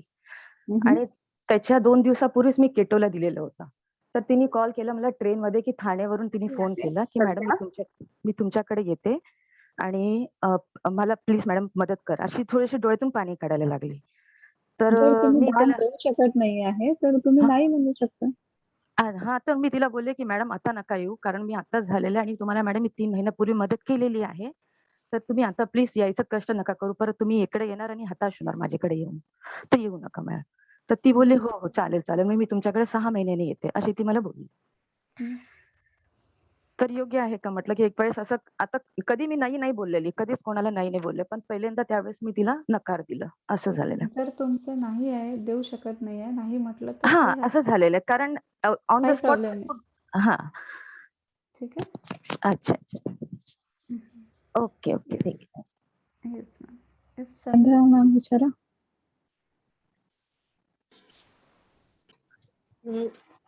येस मॅम, माझा प्रश्न होता की एवढे जन्म आहेत तर इथेच होतात का? नाही, आणखी अशा जीवसृष्टी भरपूर आहेत.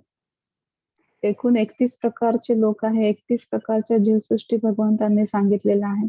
आपण जे सूर्य पाहतोय आज, तर असे अजून 20,000 सूर्य आहेत परत. आणि प्रत्येक याचं वेगवेगळं जीवनमान आहे आणि तिथे जन्म होतात.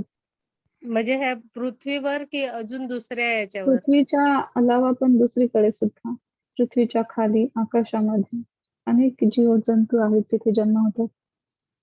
अच्छा. ठीक आहे. Thank you ma'am. ओके.